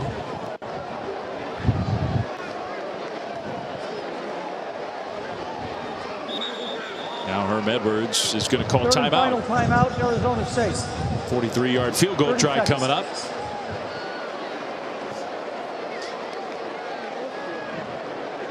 You surprised how conservative it seemed that Oklahoma State was on that series? I am a little surprised. I mean, I think they were very confident the way their ground game was working that they could get chunks of yardage on the ground. But yeah, it turned into maybe a little too conservative. Yeah, I think they wanted to burn some clock too. But that sort of backfired. They didn't get what they wanted out of the running game. I thought they might have thrown it a little bit more and given Spencer Sanders a chance to be on the edge with the football. After that penalty and the ball moved deeper into Arizona State territory, 2 straight run plays before that incompletion on 3rd down. Mike Gundy, 18 years here at Oklahoma State. He spent all but 5 years of his adult life at this place. Yeah, and he loves it here. He's a perfect fit for this program. He's done a great job over the years. He's one of the best coaches in college football, period. 43-yard field goal try. I think Arizona State jumped off sides. The kick is up and good. So they may decline the penalty. It just sort of boggles the mind. Herm Edwards, I could see him. Offside defense in the neutral zone at the snap. Number 3, that penalty is declined. Field goal is good. So in the neutral zone, that they declined the penalty. Tanner Brown booted it through. The field goal's good. Tanner said, yeah, I want that kick. 17-3 Cowboys. Well, you don't want to take points off the board. Decline the penalty. Well, it wouldn't have been a first down. You consider it if it's a first down, but it would not have been a first down. So the good field goal, keep that on the board.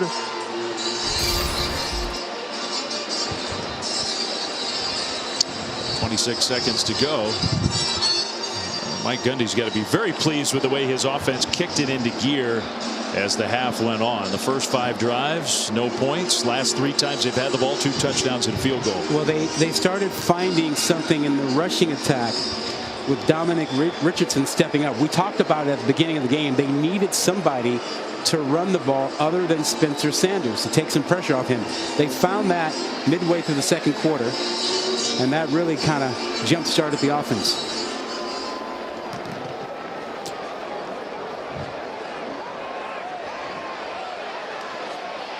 Taylor slips. So he goes down at the 10, and that cinches it. I'm sure Arizona State's just going to snap the ball and take a knee. Well, Sun Devils have a lot of work to do. Yeah, they've got to find a way to start getting the ball down the field. They haven't thrown it very well and haven't thrown it often. And as we talked about earlier, if there's a weakness to the Oklahoma State defense, it's in the secondary where they are young, inexperienced. They struggled last week, and they really haven't been tested that much tonight. Arizona State. They're going to need to throw the ball much better in the 2nd half if they're going to have a chance to come from behind. Emory Jones takes the knee. Both teams will go to the locker room. Sun Devils got off to a terrific start. Not much went right for Herm Edwards' team after those early minutes here in Stillwater. So it's halftime. Cowboys up 17-3. DirecTV halftime report with Matt, Joey, and Jesse coming up after this break.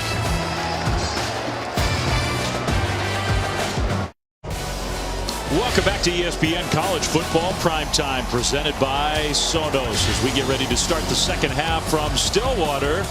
Cowboys slow start, number 11 ranked team in college football, but they turned it on as the first half went on. And Mike Gundy's team has a 17-3 lead. Dave Fleming, Rod Gilmore, Tiffany Blackman back with you here as we get ready to start the 2nd half. Oklahoma State, you said it early, maybe a little too reliant on the pass game. They needed a ground game to complement their spread attack through the air, and they found it. Yeah, they did, and they really needed it. And it was the one thing that was missing. And when they got Dominic Richardson going, the offense started to hit on all cylinders. They found the rushing attack inside, and then it made it easier for Spencer Sanders. I mean, so much more when you can get your running back inside. Last week, it was all about Spencer Sanders throwing it and running it.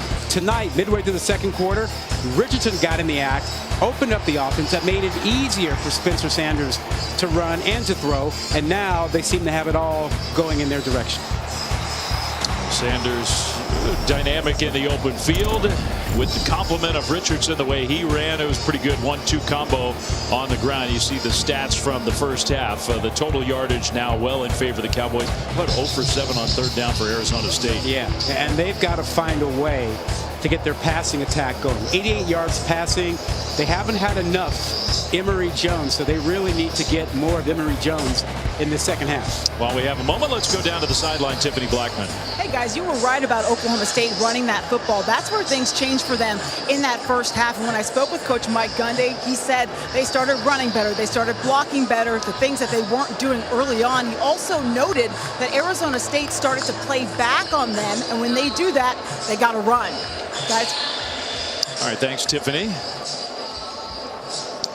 So we'll see both teams if they can make a few adjustments as we start the second half. The game's still not, I mean, Arizona State still very much has a chance in this game. They get the ball first to start the second half. They'll begin at the 25-yard line. We also have some weather that is moving closer and closer to Stillwater. Whether that turns into just rain or this time of year, late summer, early fall, you could get some lightning. That could be an issue. We'll see. Yeah. Well, Arizona State needs to figure out as soon as possible how to get their offense on track. And the passing attack is the big issue. They haven't been able to challenge what has been the weakness so far this season, anyway, of the Oklahoma State defense, and that is an inexperienced secondary. How about some bunch formations, stack them, try to create some confusion on the back end. So the first play of the third quarter, play action. Jones will get away from the rush, and Jones spun around. Got back to the line of scrimmage, maybe got a yard. His ground game just hasn't been there either. Yeah, this is a very active and quick defense. We talk about their defensive line. We've hardly talked about Xavier Benson and Mason Cobb, the two inside linebackers who are very quick and active, and they're reacting to Emory Jones quickly and making tackles before he can get upfield. I thought it's pretty interesting how we mentioned Derek Mason's name a few times during the game, the new first-year defensive coordinator. A lot of experience in college football and a former head coach. Second down, Jones across the middle, wide open, and he hits his receiver. Then the missed tackle inside the 30. That's Gio Sanders to the 15, to the 10, inside the 5. Sun Devils with their biggest play of the game through the air by far. Sanders just short of the goal line. It'll be first and goal. Flynn, we talked about this secondary and miscommunication. There's a blown assignment here. You've got the inside receiver, the third receiver in, completely uncovered and running straight up the hash mark. It's a blown assignment, a miscommunication, because you should never, ever, ever have that third inside receiver running completely free up the field. That was 73 yards through the air, and just like that, Arizona State's got a chance to get back in this game. First and goal, Sun Devils. Jones is going to keep it. Emory Jones fighting, and he can't get there. A big, tough defensive front for the Cowboys. That was number 1. Xavier Benson, who led the way. Second and goal. Yeah, this front is active, quick. They don't just stand still and wait for the offensive line. They slant to the left or to the right. They're really trying to penetrate into the backfield. Expect to see Arizona State try to get to the edge, try to get to the wide field. I would think for the Sun Devils, the idea of kicking a field goal here would go out the window. Yep, can't have it. Valladay in the backfield, I formation. Case Hatch, the fullback. They give it to Valladay. Cuts ahead. Penalty flag thrown. He got to the goal line. I thought he got in. There was no signal of touchdown or not. So I guess he did not get in. That flag is in the area. Holding. Holding. Defense number 91. Half the distance to the goal. By rule. Automatic first down. Wow. So defensive holding. Big. Huge. I thought that was going to be another backbreaker on the Sun Devils. Should be heavy formation. Couple tight ends for Arizona State. Expect to see Hatch in there, 44. Swinson, 80.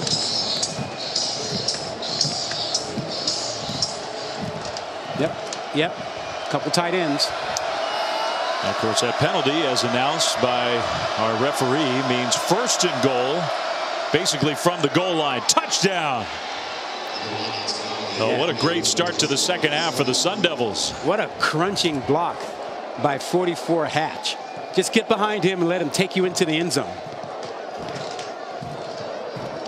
Well, if ASU needed a boost, and they really did, they just got it. Yeah. The big play, again, was attacking this inexperienced secondary that has had some miscommunications, last week and this week, and a blown assignment left the receiver completely wide open. They were so good there last year. They lost so much talent from that outstanding defensive team. Extra point up and good. So it's a touchdown lead for Oklahoma State, 17-10. Talk about physicality. Watch Hatch, 44, lead blocker. This is old school football. Get your fullback in there right behind him. Let him lead you into the end zone. This Hatch is going to have a crunching block here. Just get him behind him. Look at that. Lowers the shoulder, lowers the boom. And all of a sudden you have a touchdown to start the third quarter. A little momentum for the Sun Devils. Case Hatch and the ASU offense punching it in after Gio Sanders and Emory Jones combined for the big play to get Arizona State all the way down the field. Great start. Didn't take long.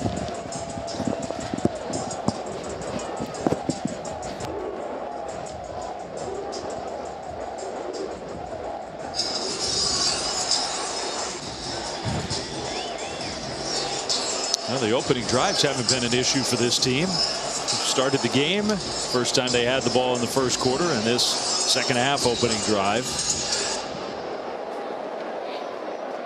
Nixon back near the goal line, and that is returnable into the win. So Jaden Nixon had a big return early. Now a penalty flag thrown behind the play. So we'll see. Not great field position even as it stands. Could get even worse.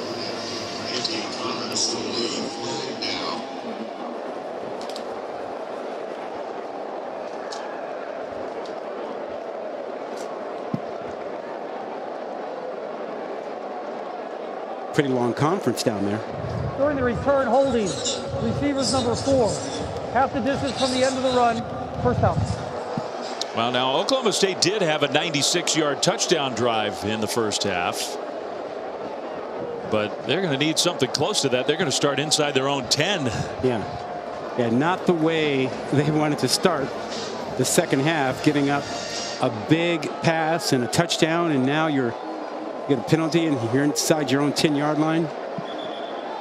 Well, let's see if Oklahoma State can continue with the rushing attack that they had in the first half. One issue, Dominic Richardson is not on the field. We saw him limp off at the end of the first half. And it's Jaden Nixon, who's talented. I mean, it's not like Jaden Nixon can't do the job, but Richardson really had a great first half. Play fake, Sanders throws, and the pass is caught right near the first down mark and then turned upfield. Bryson Green, that will be a Cowboys first down. Let's see if the tempo works for Oklahoma State here. ASU was not even really lined up when they snapped the ball, but they got lined up after the snap and stopped Jaden Nixon for no gain.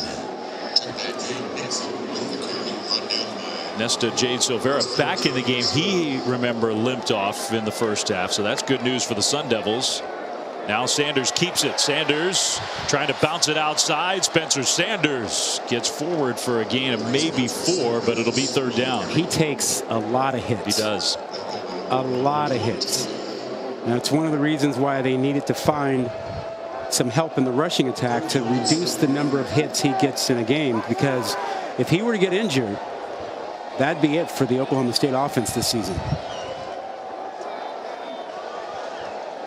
3rd and 6. Big play for the ASU defense here. Chance to get off the field. Sanders throws right over the top, and it will be incomplete. Now there was some contact, but no penalty flag thrown. It's 4th down. Yeah, contact came early. And again, as we talk to these officials, they keep reminding us contact will happen. You're looking for one person getting a real advantage over the other. No such there, just a stumble. It's a good no call. It was. Marcus Davis had the coverage.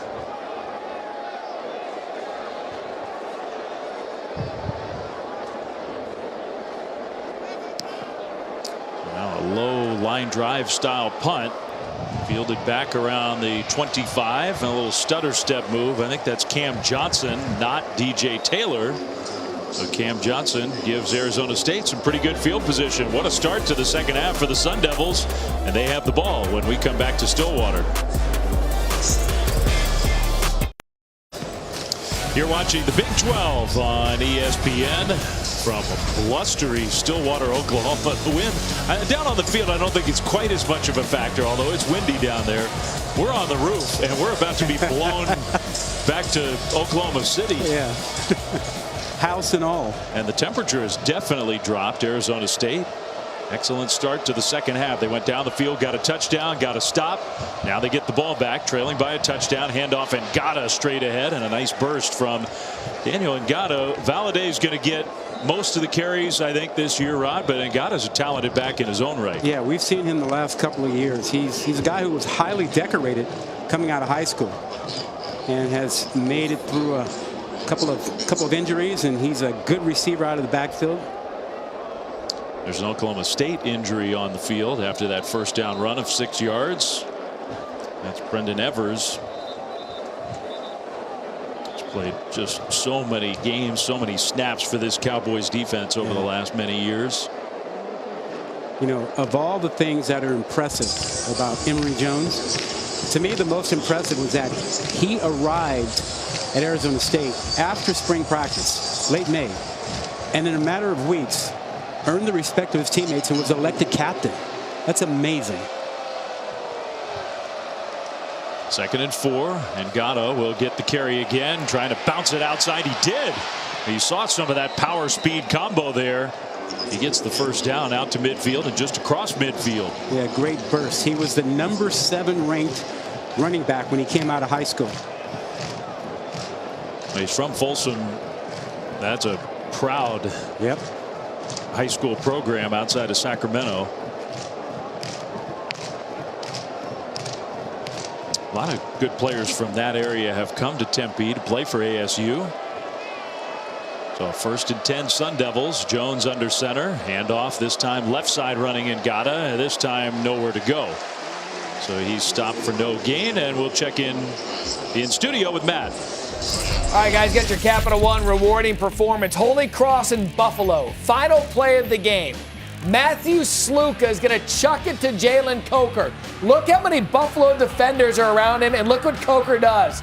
Comes up with it for the win. Holy Cross at the buzzer over Buffalo. Don't you love college football? Holy Cross. That was pretty incredible. What a day in this sport. Jones throws, and that one is incomplete, and here comes a penalty flag. Intended for Elijah Badger, another Sacramento kid. Number 13, 15-yard penalty, automatic first down. Yeah, the matchup is not the one you want if you're Oklahoma State. That's a safety, Harper, against a wide receiver in Badger, and because he's in the slot, he's got to cover him, and that's the matchup that Emory Jones recognized right off the bat. Harper didn't like it, but I thought that was the right call. Yeah, again, you're looking for advantage. Now, if he got his head around, that might have helped him, but he had his hands on him and didn't try to find the ball. So another player down on the turf. Big penalty against Thomas Harper, and Arizona State on the move, trying to tie this game in the third quarter. Timeout on the field. So we have a timeout on the field. I think that's Jabbar Muhammad, the defensive back, who was down. We'll check on him while we step away. 9:06 to go, third quarter at Oklahoma State.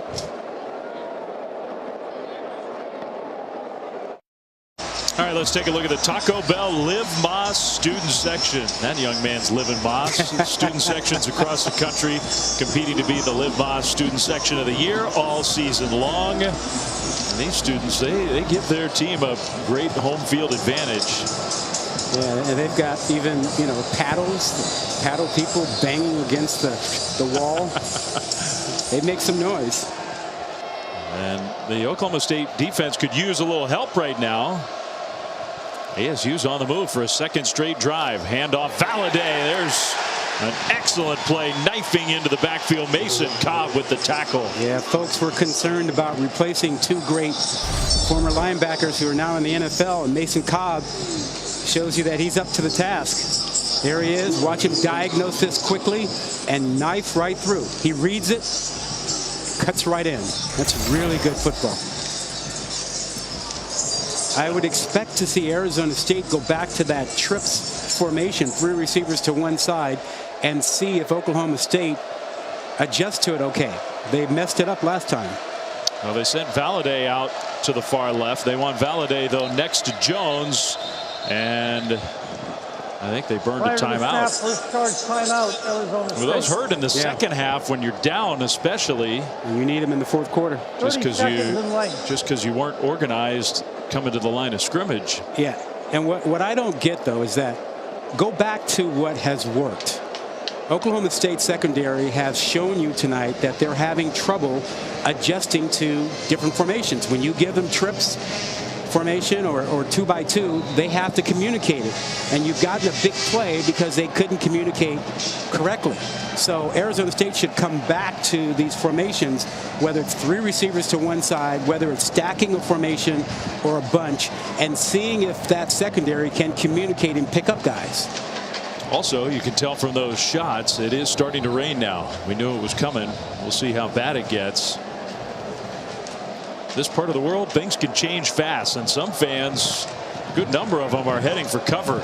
Yeah, because a lot of them ended up wearing summer gear out here tonight. Yeah, I hope Tiffany brought her rain gear, because she's about to get wet.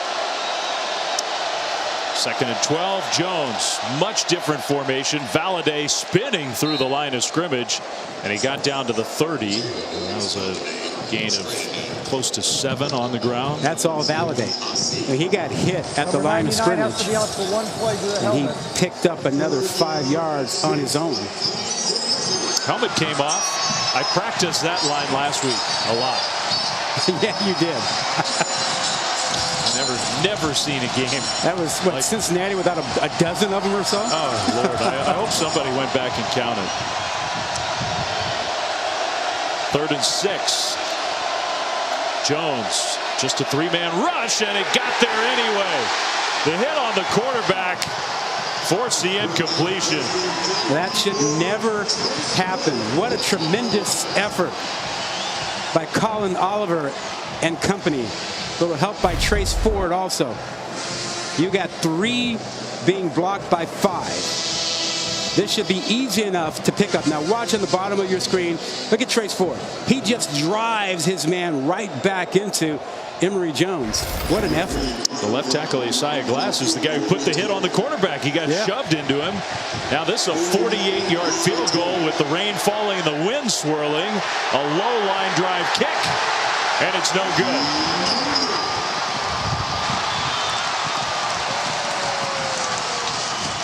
I don't think the percentages were real good on that one. I know. Especially into that wind, which kind of kicked up there. Yeah, I hard to put a number on it, but I don't know if their chances weren't better to get 6 yards than to make this field goal. I think we were both sort of thinking at 3rd down. They had 2 downs to get it, but I think they got spooked by that pass rush. So the field goal no good. Cowboys get the ball back, still leading by 7. Spencer Sanders throws, and he hits his man for a first down. The slant to Green across the 40. Dominic Richardson is back in the game. That's very good news for the Cowboys. He gets the ball here and tries to push his way out close to the 45. And wrapped up by Soley. Soley's a steady inside linebacker. I think he has, what, 2 picks already this season? He does. Plays alongside his brother, Connor, who also plays linebacker for ASU. The deep ball, and it's complete.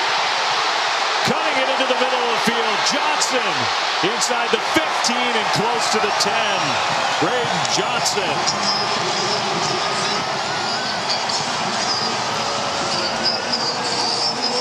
Started with protection and then recognition by Sanders, and they will hurry up.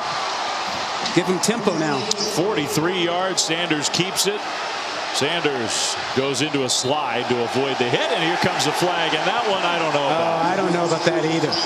That is not a good call. What are you supposed to do? Not a good call. And it's not as if he tried to spear him. He didn't lead with his helmet or anything. Yeah, that Personal foul and necessary roughness, late hit against the sliding ball carrier. Defense, half the distance to the goal, automatic first man, down. I really do not like that call. Yeah, this is not a good call. And he didn't even hit him. He just hugged him. Well, that's a very weak call. Yeah, it might not have mattered. It was Oklahoma State doesn't get a whole lot of extra yardage from that, but now it's 1st and goal from inside the 5. Richardson stacked up at the 4, maybe got a little closer than that. And I'd go back to Richardson from Oklahoma State. I'm not that crazy about them running Sanders down here in these tight spaces where he's going to get hit by linebackers. Sanders takes a snap looking for the end zone, and it's tipped, knocked away, incomplete. So now we set up a 3rd and goal.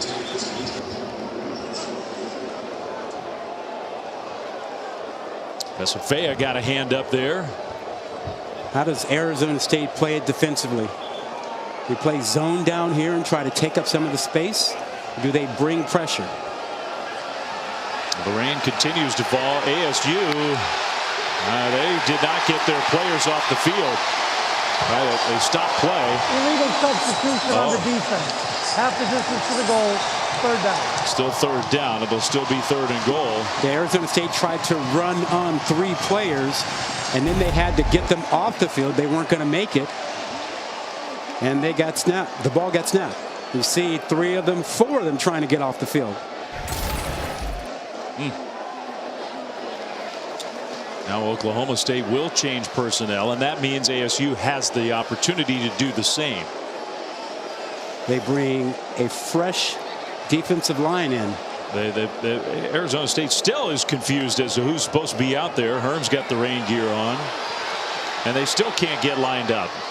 Man. The ball had not been put in play.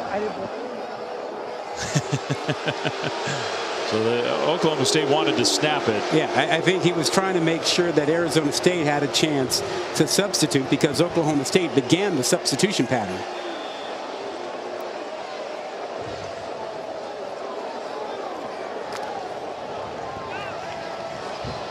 Third and goal. Sanders under center. ASU almost jumped, and now a flag thrown. A couple indeed. Everybody's pointing. That's what you do, right? If you just point at the other guy.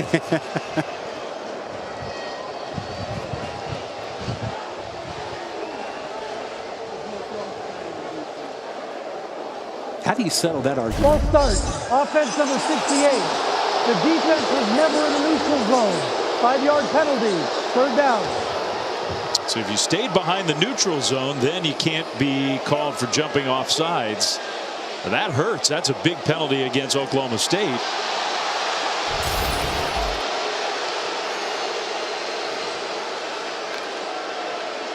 Let's see if Arizona State plays zone down here now and keeps their eyes on Sanders. From the shotgun, 3rd and goal. Sanders pressured, throws middle, and it's tipped away, incomplete. Yeah. Right defensive call. They played zone so that they could keep their eyes on Sanders in case he took off, and they covered all the underneath zones so that there was not any place for him to go with the football. You see the guy's just standing in the end zone reading his eyes. Ro Florence ended up getting a hand on that ball. It's good news for ASU that he's come back in. I've been impressed with him. He's played a good game. Yeah, he's a good player. So now a field goal from just 24 yards out. Should be no problem for Tanner Brown. No problem for Tanner Brown. Right through. So back to a 10-point lead for the Cowboys, 20-10 with 5:48 to go in the 3rd quarter.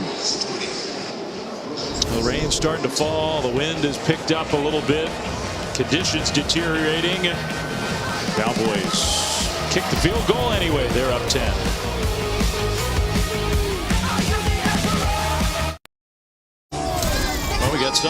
who came prepared with the rain gear. The rain has really started to fall. Oklahoma State kicks a field goal. 20-10 is the Cowboys lead, the number 11 ranked team in the country. 5:48 to go, third quarter.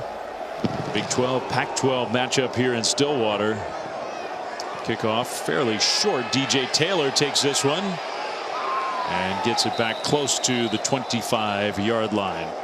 Next week, SEC on ESPN all over the place. Number 2 Georgia going to South Carolina. It's an improved South Carolina team, although they got pounded by Arkansas today. They hung in there but gave up a lot on the ground. That's at noon Eastern. Then at 6 LSU, who bouncing back tonight. That'll be a much different challenge. 6 Eastern at home against Mississippi State. And then number 15 Miami at soon to not be number 6 Texas A&M. At 9 Eastern Saturday on ESPN. That's going to be a rough week at Texas A&M. They need that win over Miami now desperately after losing today. ASU fans are like, what's this falling out of the sky? What do you call this? Emory Jones, the Sun Devils quarterback, gives the ball to Valladay. Valladay trying to get to that outside corner, and then he got close to the 30-yard line, so a gain of about 5 on first down. Now, as long as you keep the ball dry, the rain shouldn't bother your offense. You should be able to throw it effectively, and you should have an advantage over the defense because you know where you're going. And if the field gets really wet, that should hurt the pass rush, not the receivers and not the quarterback. And I mean, we don't know exactly what it's like down on the field, but I think the rain has actually calmed the wind down just a little bit. 2nd and 5, another handoff across the 30 and short, not by much. He's surprised we haven't seen Emory Jones run it a little bit more. Very surprised. Yeah, I thought we'd see a little bit more of that. He's only carried it 5 times, and those really weren't design runs. Just a couple were design runs. ASU needs to convert a 3rd down. They're 0 for 8. Hard to win when you can't convert 3rd down. Under center.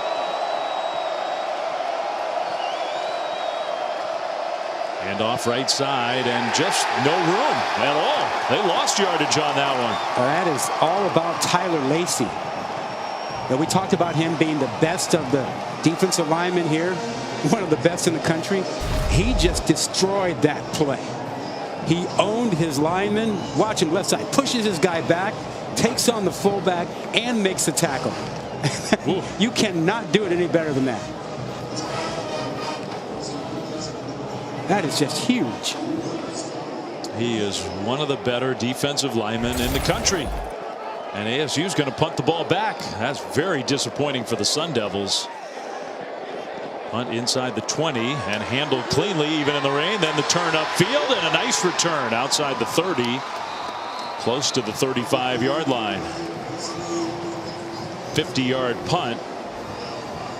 But a return of maybe 13 yards.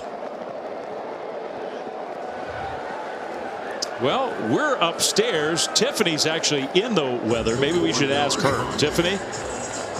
Yeah, guys, I basically picked out the worst poncho in the history of ponchos, but I brought my hat, so I'm excited about that. Looks like the rain, it was picking up for a little bit, and it looks like it's actually starting to slow down just a tad. But like you mentioned, Dave, the good news is the wind has pretty much stopped. Keep us posted, and the poncho looks like it's working. Good. I like the hat. Nice hat. Thanks, guys. Yeah, we're fine up here, though. Thanks for asking. Straight ahead run for a gain of 3 from Richardson on first down. The only problem for us here is can't see. We've had to sort of close the windows because the rain was blowing on all the equipment.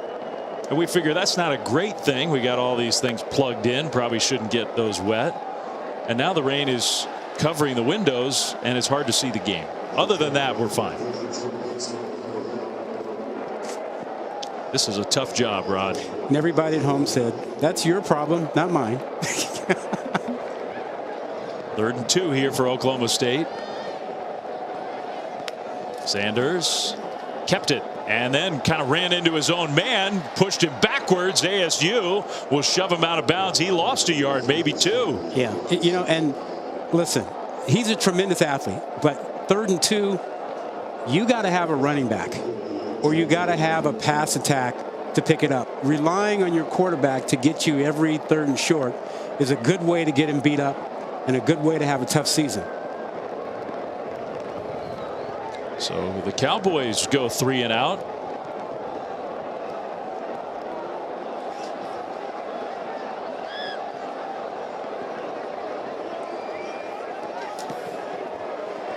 End over end punt. Fair catch signal right around the 15-yard line. Arizona State's offense will come back on the field. Well, tomorrow we got Sunday Night Baseball for you on ESPN. The Giants and the Cubs from the friendly confines of Wrigley Field. Coverage begins at 7 Eastern on ESPN with baseball tonight. Sunday Night Countdown. You know who's pitching tomorrow night for the Giants? Let me do my... I should know, shouldn't I? Logan Webb went today. Our Giants got a big win over the Cubs today. Okay.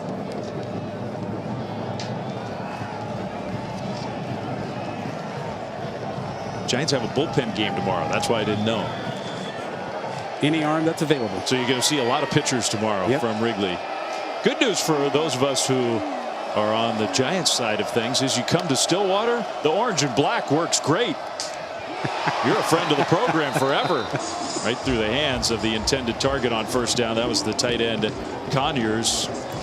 You know, we haven't seen Messiah Swinson targeted since early in the first quarter. Big target. That seems like a mistake. Well, it just doesn't seem like the confidence is there in the intermediate passing game yet for Arizona State. Maybe part of that is new system. Glenn Thomas, first-year offensive coordinator, new quarterback, so much new personnel all over the place. Straight ahead run on 2nd down. Close to the 20, stopped a little short of the 20. It'll be another 3rd down, another opportunity. I'm trying to put a positive spin on things. Another chance for the Sun Devils to convert a 3rd down. Yeah, and it starts with protection. How do you protect your quarterback?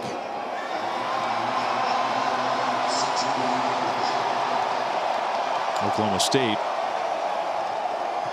Is that Tyler Lacey? They don't want to lose him. No, I think that's Sione Asi. Yeah, that's Sione Asi. 6'1", 310 pounds. He's one of the super seniors, guy who got an extra year because of COVID 2020. He's in the middle of your screen right there.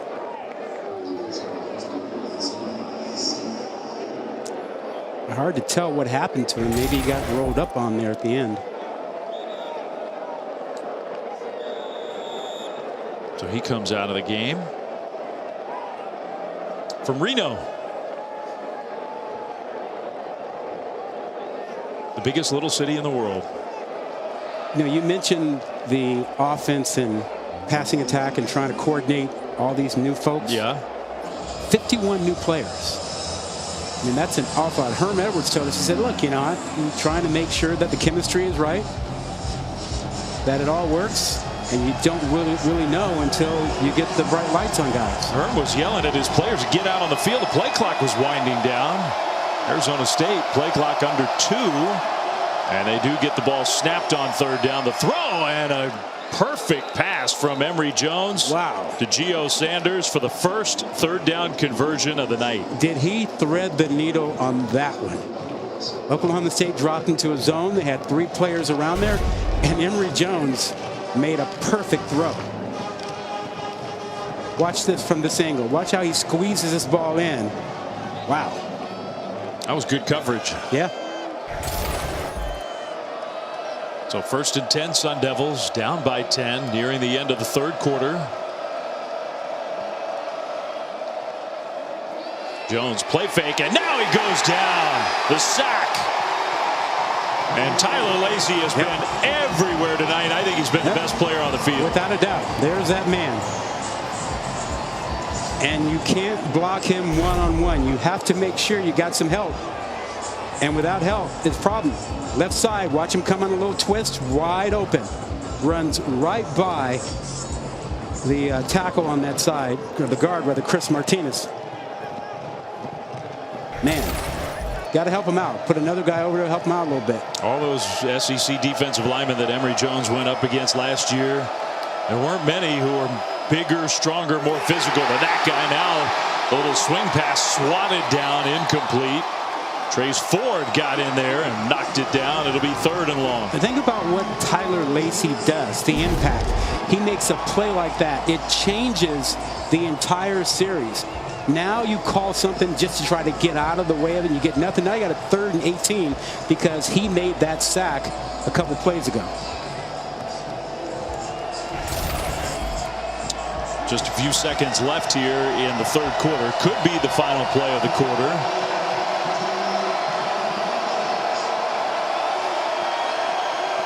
Tyler Lacey looking to wreak more havoc. Jones throws. He's got his receiver open. Badger spins, and Badger stayed on his feet and got the 1st down. What an effort by Elijah Badger. You're not kidding. He carried a couple guys to pick up that 1st down. Man, that's a big play to end the quarter. Well, and we've seen 2 throws now by Emory Jones, the intermediate throws that were perfect. And then Badger fighting to get this 1st down. There's a little life now for Arizona State.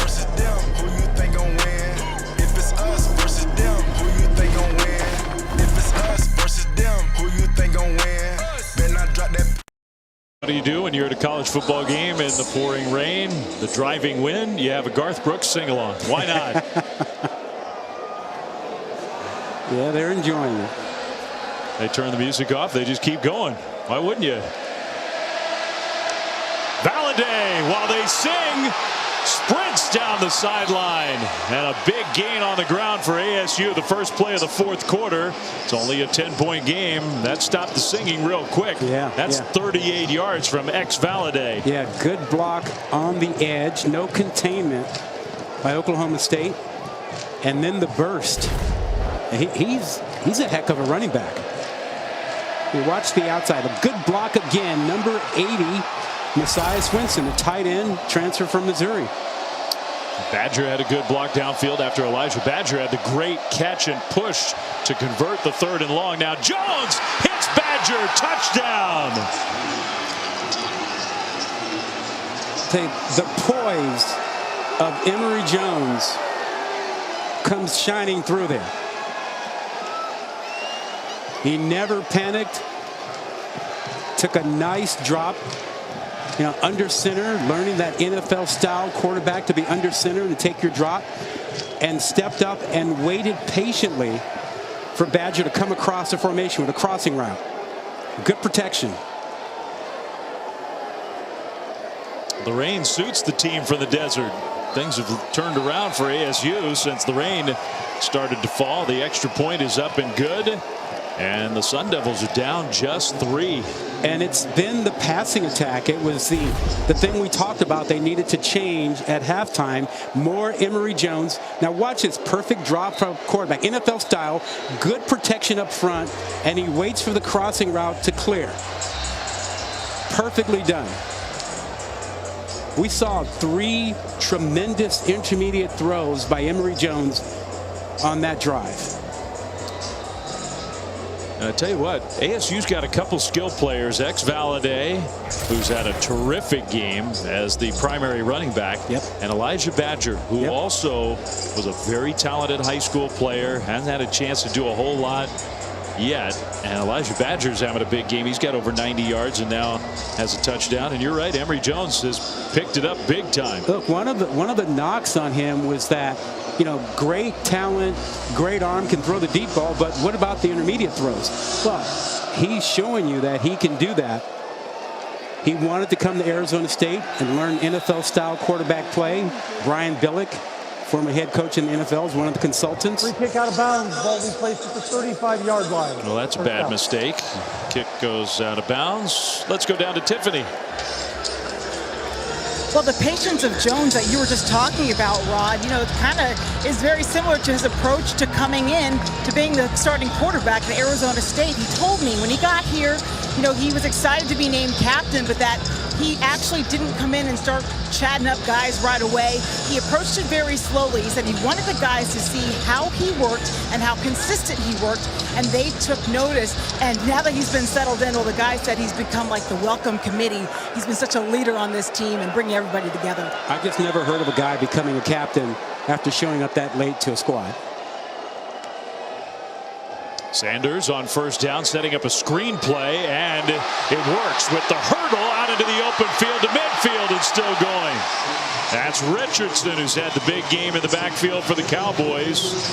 So the penalty on the kickoff, and now the long play on the screen, 21 yards inside ASU territory. I think they found the running back they've been looking for. I do too. He's been awesome tonight. They give it to him left side running, and not nearly as much room there. Kyle Soley made the tackle. Let's go back to that last play. Watch just a little screen pass here. Gets set up nicely with the lineman out in front. Whoops, you need me to hurdle somebody? But look at the lineman down the field blocking for him. Sanders throws, and a penalty flag thrown. The ball knocked away by Torrance, but a penalty.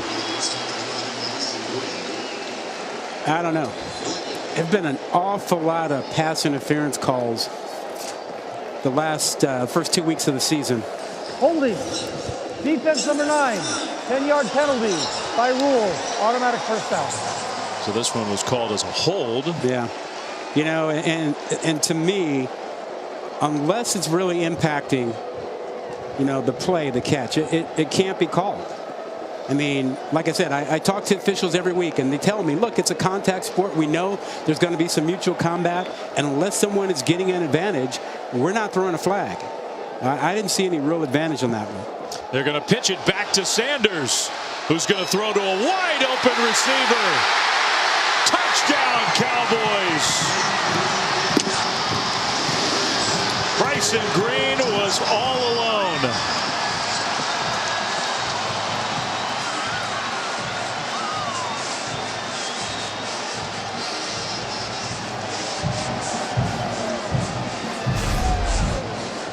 That is one of those plays you set up all week for the perfect situation to make sure you run.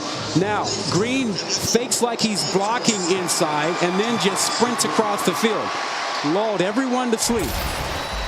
Perfectly executed. What a Pretty call. good acting job. Great call, great execution. It took 3 plays for the Cowboys to answer the touchdown for ASU. And the extra point is up and good. Now, you're right. You work on that. You wait for the perfect time. I think Mike Gundy believes that was the perfect time. Yep, a little trickeration. Toss the ball around. Fake like you're going to block. Catch everybody asleep. And you execute it perfectly. Cowboys rolling right now.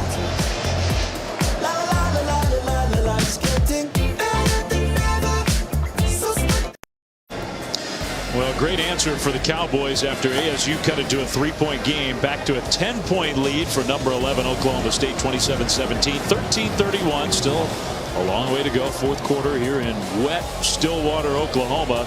3 plays, 65 yards. It took all of 54 seconds. And the trick play touchdown to Bryson Green. The Cowboys will kick it back to the Sun Devils here. For trick plays to work, you've got to have great acting. Watch what happens on this play. Bottom of your screen, you're going to see one receiver act like he's going to block now. Watch what happens. He draws the attention of 3 defenders and runs them all off, while Green on the top comes underneath after faking a block. He's wide open because he faked like he was going to be blocking, but he had help with the clear out there. So everybody did their part. Everybody played their role. Trickeration worked perfectly. They have a thriving theater department here at Oklahoma State. 1st and 10 Sun Devils from the 25. And we'll see. Look, ASU's offense in the second half has looked a lot more lively. Jones under center. Back to pass on first down. Throws short, and he kind of threw it behind the tight end Swinson, incomplete. I've been impressed with the way Emory Jones has handled this offense, the way he's thrown the ball in the second half. I think they should feel pretty confident that they can trust him throwing the ball. How does Oklahoma State respond defensively? Here's that trips formation where they've had some miscommunication and allowed a receiver to run free.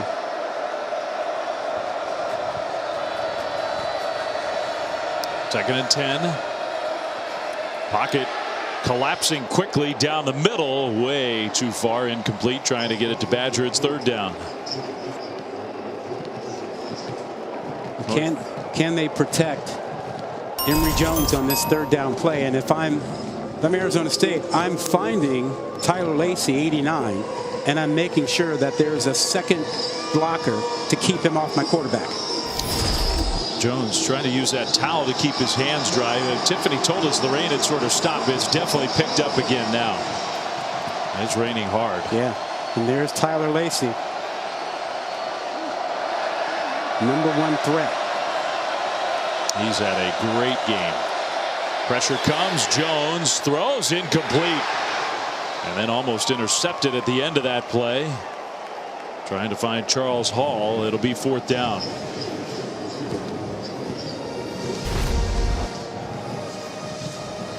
And missed him high. And again,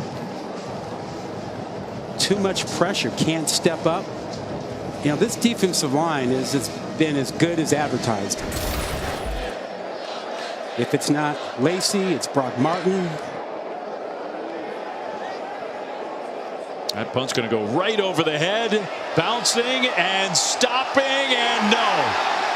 It broke the plane of the goal line for a touchback. Wow, that was almost one of the great punts in history. Oh, so close.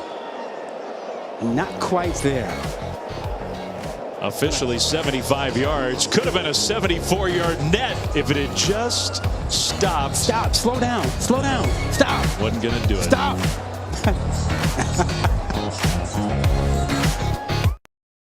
ESPN College Football Primetime is presented by Sonos. Experience game-changing sound made easy.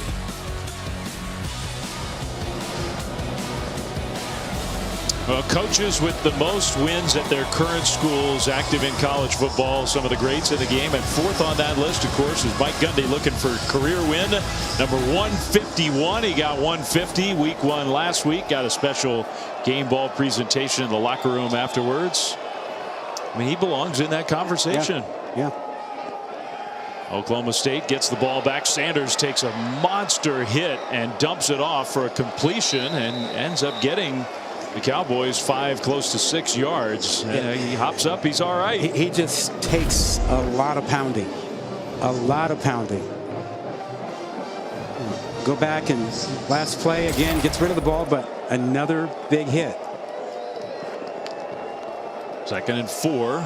Richardson cut it to the middle. Dominic Richardson, first down. He's had a heck of a night. He has brought a whole new angle to this offense. He's given them the balance they need with a guy who can run the ball, take the pressure off of Spencer Sanders, who can run it inside. Quick tempo. Sanders keeps right side run, goes into a slide. And that will limit the gain to 3.5 yards. And that's better than seeing him lower the shoulder and take on hits like he did earlier in the ball game. Yeah, he's taken some big hits in this game. And I think the point you're trying to make is he's so important for their success this year. You want to use the running ability. It's a big part of why he's so good. Richardson over the right side. And the ball came out. The ball was out. I think Oklahoma State got it. That's a huge break for the Cowboys. I can't tell which offensive lineman fell on the ball. I think it was the center, Preston Wilson. Yeah, ball gets poked out right there. So it was clearly a fumble, but I think you're right. Good effort, good recovery. I think that was Preston Wilson, as you mentioned.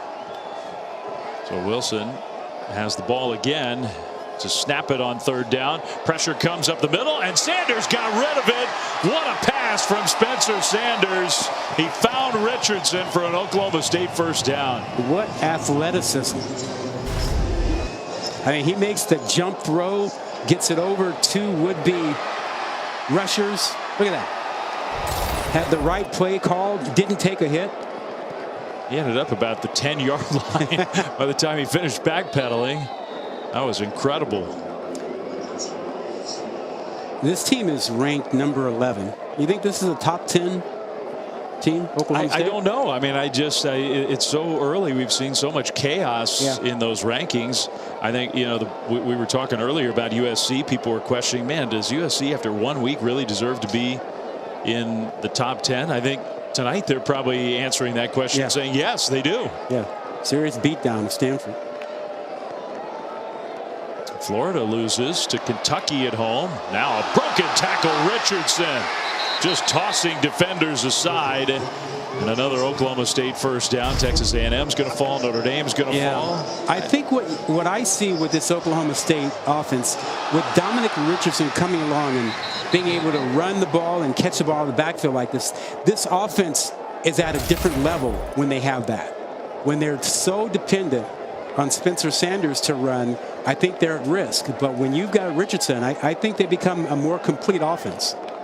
I mean, remember, this was a team that was about a half-yard away, maybe being in the playoff last year.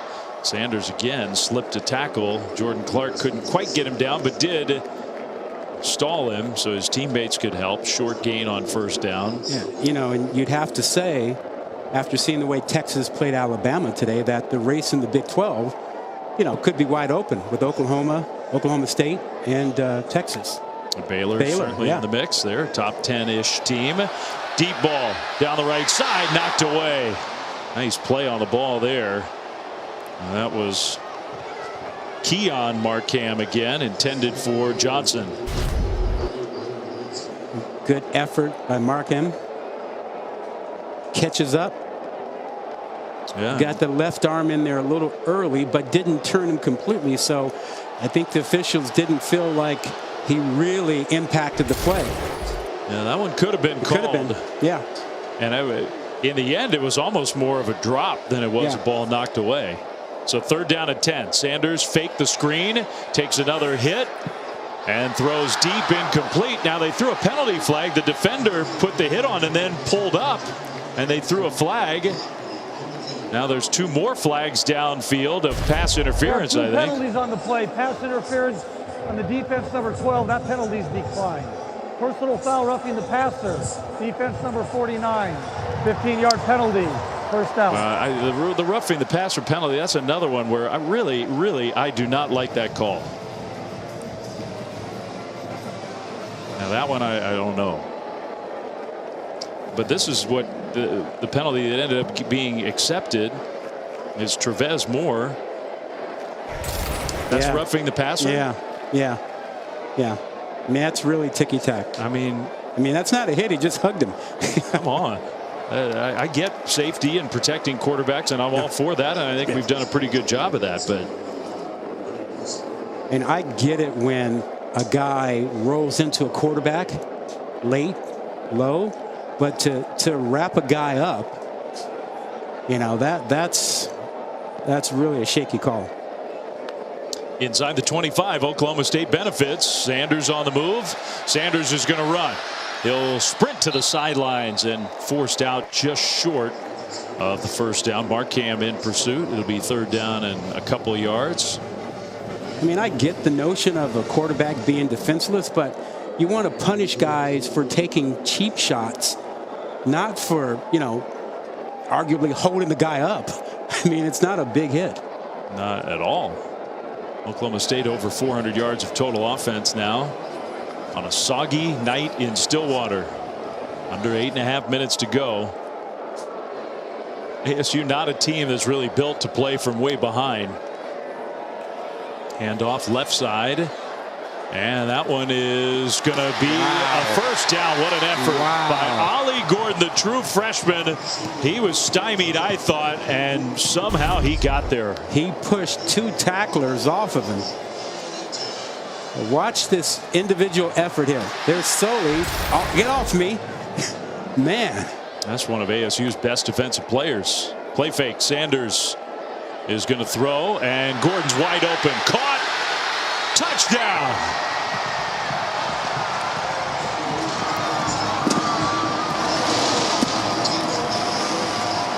The true freshman from Fort Worth, Ollie Gordon. And Spencer Sanders gets a lot of credit for improvising all drive long. Oh man, he bought time, had patience, knows exactly where everybody is supposed to be, sees his man leak out of the backfield, gets it to Gordon. It's well done. He is such an underrated quarterback. Yeah, I know the mistakes can drive Cowboys fans crazy sometimes. The turnovers, he's had a lot of turnovers in his career, but the spectacular stuff, there's not many who can dial up more spectacular plays than this guy. Well, he is creative, he's athletic, he's smart, and he's got poise. Look at that little jump throw. Are you ready? Outstanding. Are you ready? Okay, say no more. She's a lotus and I'm the conductor of a magnum.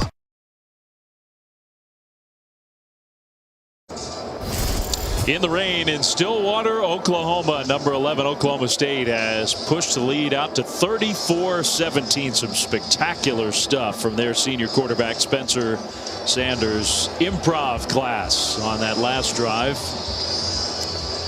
So ASU in trouble here on the road. Arizona State got this to within 3. 2 straight touchdowns unanswered for the Cowboys. Now ASU gets it on the kickoff. Taylor outside the 25, close to the 30. Talk about an underrated quarterback. Spencer Sanders has been all over this field tonight. Another big week for him. Showed you his legs rushing for a touchdown. Showed you some poise in the pocket. A little trickeration. Waiting, making sure he acts it out perfectly. And he's had a night with the athleticism, little jump throw, Gordon's touchdown. He was responsible for 6 touchdowns last week and has another big night. Yeah, and I mean, those touchdown plays are worth showing again, but those to me haven't been the most spectacular plays. He's had so many instances where he saved what could have been a disastrous play. That was a disastrous play for ASU. What a collision. Trace Ford in the backfield. He almost took the handoff. Man. This defensive line, I tell you, every time you think, okay, he's at the bottom here, number 94, Trace Ford. You talk about Lacey, you talk about Martin, and then there shows up Trace Ford again. They've got a number of guys who can do damage.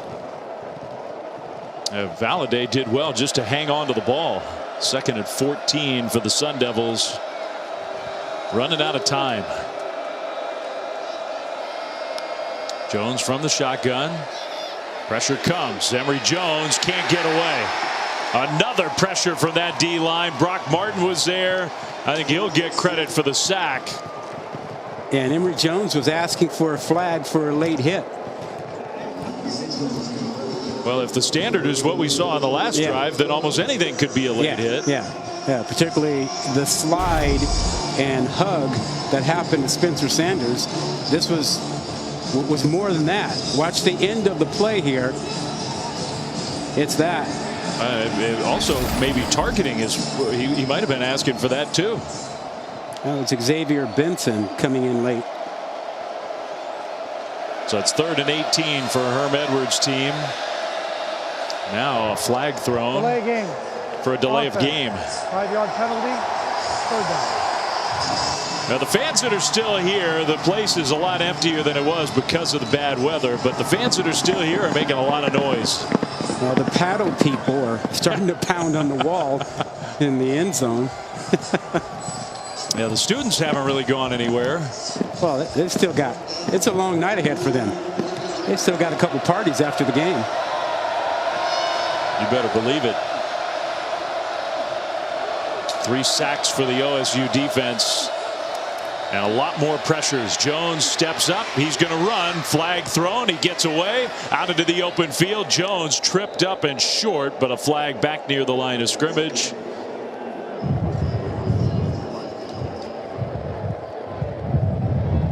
And I would imagine this one's coming back.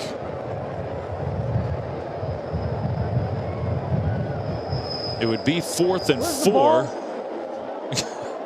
Where's the ball? There's the ball. It's over there, Steve. Holding. Offense number 53, half the distance to the goal, 3rd down. So instead of 4th and 4, Oklahoma State, I think, would assume that ASU would go for it, so they take the penalty. Chris Martinez, the guard, called for that hold. They've had an issue with penalties. 9 penalties tonight. Arizona State. Some terrible. Yeah, bad timing. It's hard to blame. I mean, Arizona State's not going to be the last team this year to struggle with Oklahoma State's defensive line. That's right. I do think Arizona State has found something in their passing attack that's going to serve them well for the rest of the season. A little slant screen and the cut up field by Sanders. He gets to the 20. I mean, they got decent yardage on that play, but they needed 31 yards, not anywhere close. I just think big picture, if there were questions about whether Emory Jones could deliver an intermediate passing attack for them, I think he sort of answered those questions tonight. I mean, he made some terrific throws against tough defenses and found some spots. Showed poise in the pocket. I think they discovered something good in their passing attack tonight, whether they get back in this game or not. That is seeming to be a lot less likely now. A bobbled punt return, though. The punt was not handled cleanly, and good thing for Brennan Presley that he fell on the ball, because that would have been maybe the one avenue for Arizona State actually having a chance. 48-yard punt. Almost a turnover, but no. So Oklahoma State has it when we come back. They have good gear here in Stillwater, in my opinion. My kids would call it merch. I think when you're 46 years old, you can't call it merch. You can call it swag. Okay, well, that's borderline for me, too. I may not be allowed to use that term either. Lots of good choices in the old Cowboys team shop. They've been playing football around here for a long time, and they got a really good team here in 2022. They get the ball back, 4.5 minutes to go, and a play that looked like it might be stuffed wasn't stuffed. Dominic Richardson hoping to get to that 100-yard line, and I think he just got there. 24 carries, 100 yards exactly, plus he's got 5 catches, 44 yards. We know he can execute a flea flicker. He pitched it back beautifully to Spencer Sanders. Yeah, I think Oklahoma State staff's going to be really happy with what they found tonight with Richardson. It just changes things so much. It takes pressure off of Spencer Sanders. It allows him to be able to run the ball inside some. That high tempo offense is going to be a little less high tempo. Richardson way over 100 yards into ASU territory. The Cowboys are just wearing Arizona State down. Yeah, well, this is what happens with that tempo. You run a lot of plays and the big defensive linemen get tired, and you get big runs like this in the 4th quarter. Huge gaping holes. They've worn out this Arizona State defensive line. So Dominic Richardson, they may well have identified their lead back. The way he's run tonight. Yep. And it could be, look, it's still early. It's only game 2. It could be that maybe Oklahoma State won't have that star sort of lead dog wide receiver this year. Maybe not. They have some talent at that spot. Flag thrown on 1st down. They're going to have a showdown in a couple of weeks at Baylor. That is going to be a tremendous game. Well, there's going to be a huge amount of build-up for Spencer Sanders for that one, because he's got to play better. Block below the waist, number 90. He was lined up outside the tackle box and blocked low. 15 yards from the previous spot, 1st down. So the illegal block against Oklahoma State. Yeah, in 2 games against Baylor last season, Spencer Sanders had 7 picks. We know that he'll be looking forward to seeing Baylor again. They almost overcame a big number of those in the Big 12 championship game. Yeah. And the 4 he threw in that championship game, a couple of them were really not his fault. They were tip passes that ended up getting picked off. But, he certainly would be looking forward to facing Baylor again and a chance to redeem himself and the Cowboys for losing that championship game last year. One of the biggest games of the year in the Big 12, undoubtedly. Right side run for Richardson. Well, I think it's got a chance to be a really good year in the Big 12. And who knows, maybe the Pac-12 too. USC looks good. Washington State, great win today. Yeah. I know everybody, Oregon looked so bad against Georgia in week 1, and then Utah made the mistake at the end of the game when they had a chance to beat Florida. I still think Utah's going to be fine. I do too. I think Utah's going to be fine. I'm having to reevaluate USC now. Put up a lot of points against Stanford. Yeah. I think you were right to say, everybody needs to be a little cautious with SC. Their defense is vulnerable, but their offense is awesome. Yeah, Stanford moved the ball on them pretty much at will tonight, but for some turnovers. So, yeah, I'm still concerned about the USC defense, but, man, that offense looks, woof. Caleb Williams, Addison at wide receiver, wow. Richardson, a little limp, maybe headed back to the huddle. They're huddling. They don't do that very often here. 4-minute offense, trying to bleed the clock a bit. Or a lot. They're doing a pretty good job of bleeding that clock. 3rd and 13, and Sanders will go into a slide. I mean, I think there's reason for optimism on the football side in the Big 12 for this season. Some of the things that stand out. I mean, TCU was really impressive, 9-1 in week 1. West Virginia played Pitt very tough. Yep. That's a good team. Yep. Texas today, oh so close. We hope Quinn Ewers is all right. He was playing well early in the game, hurt his shoulder. We don't know how long he's going to be out. At least I don't. Texas Tech is off to a 2-0 start. They beat a ranked team today. That's a great win for Joey McGuire.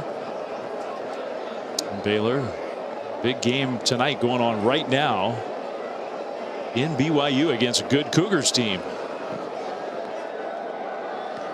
Short punt here. ASU, last few seconds of this road trip that I think the Sun Devils are going to look back and think a couple penalties, mistakes. If we'd cleaned up even just a few moments in this game, maybe this one was going to come down to the wire. Well, knowing Herm Edwards, I think he's going to see this as a growth opportunity. 51 new players. He got to see them handle, a rough crowd, rough weather. I think he found something in the passing game tonight that he knows that they have now going forward.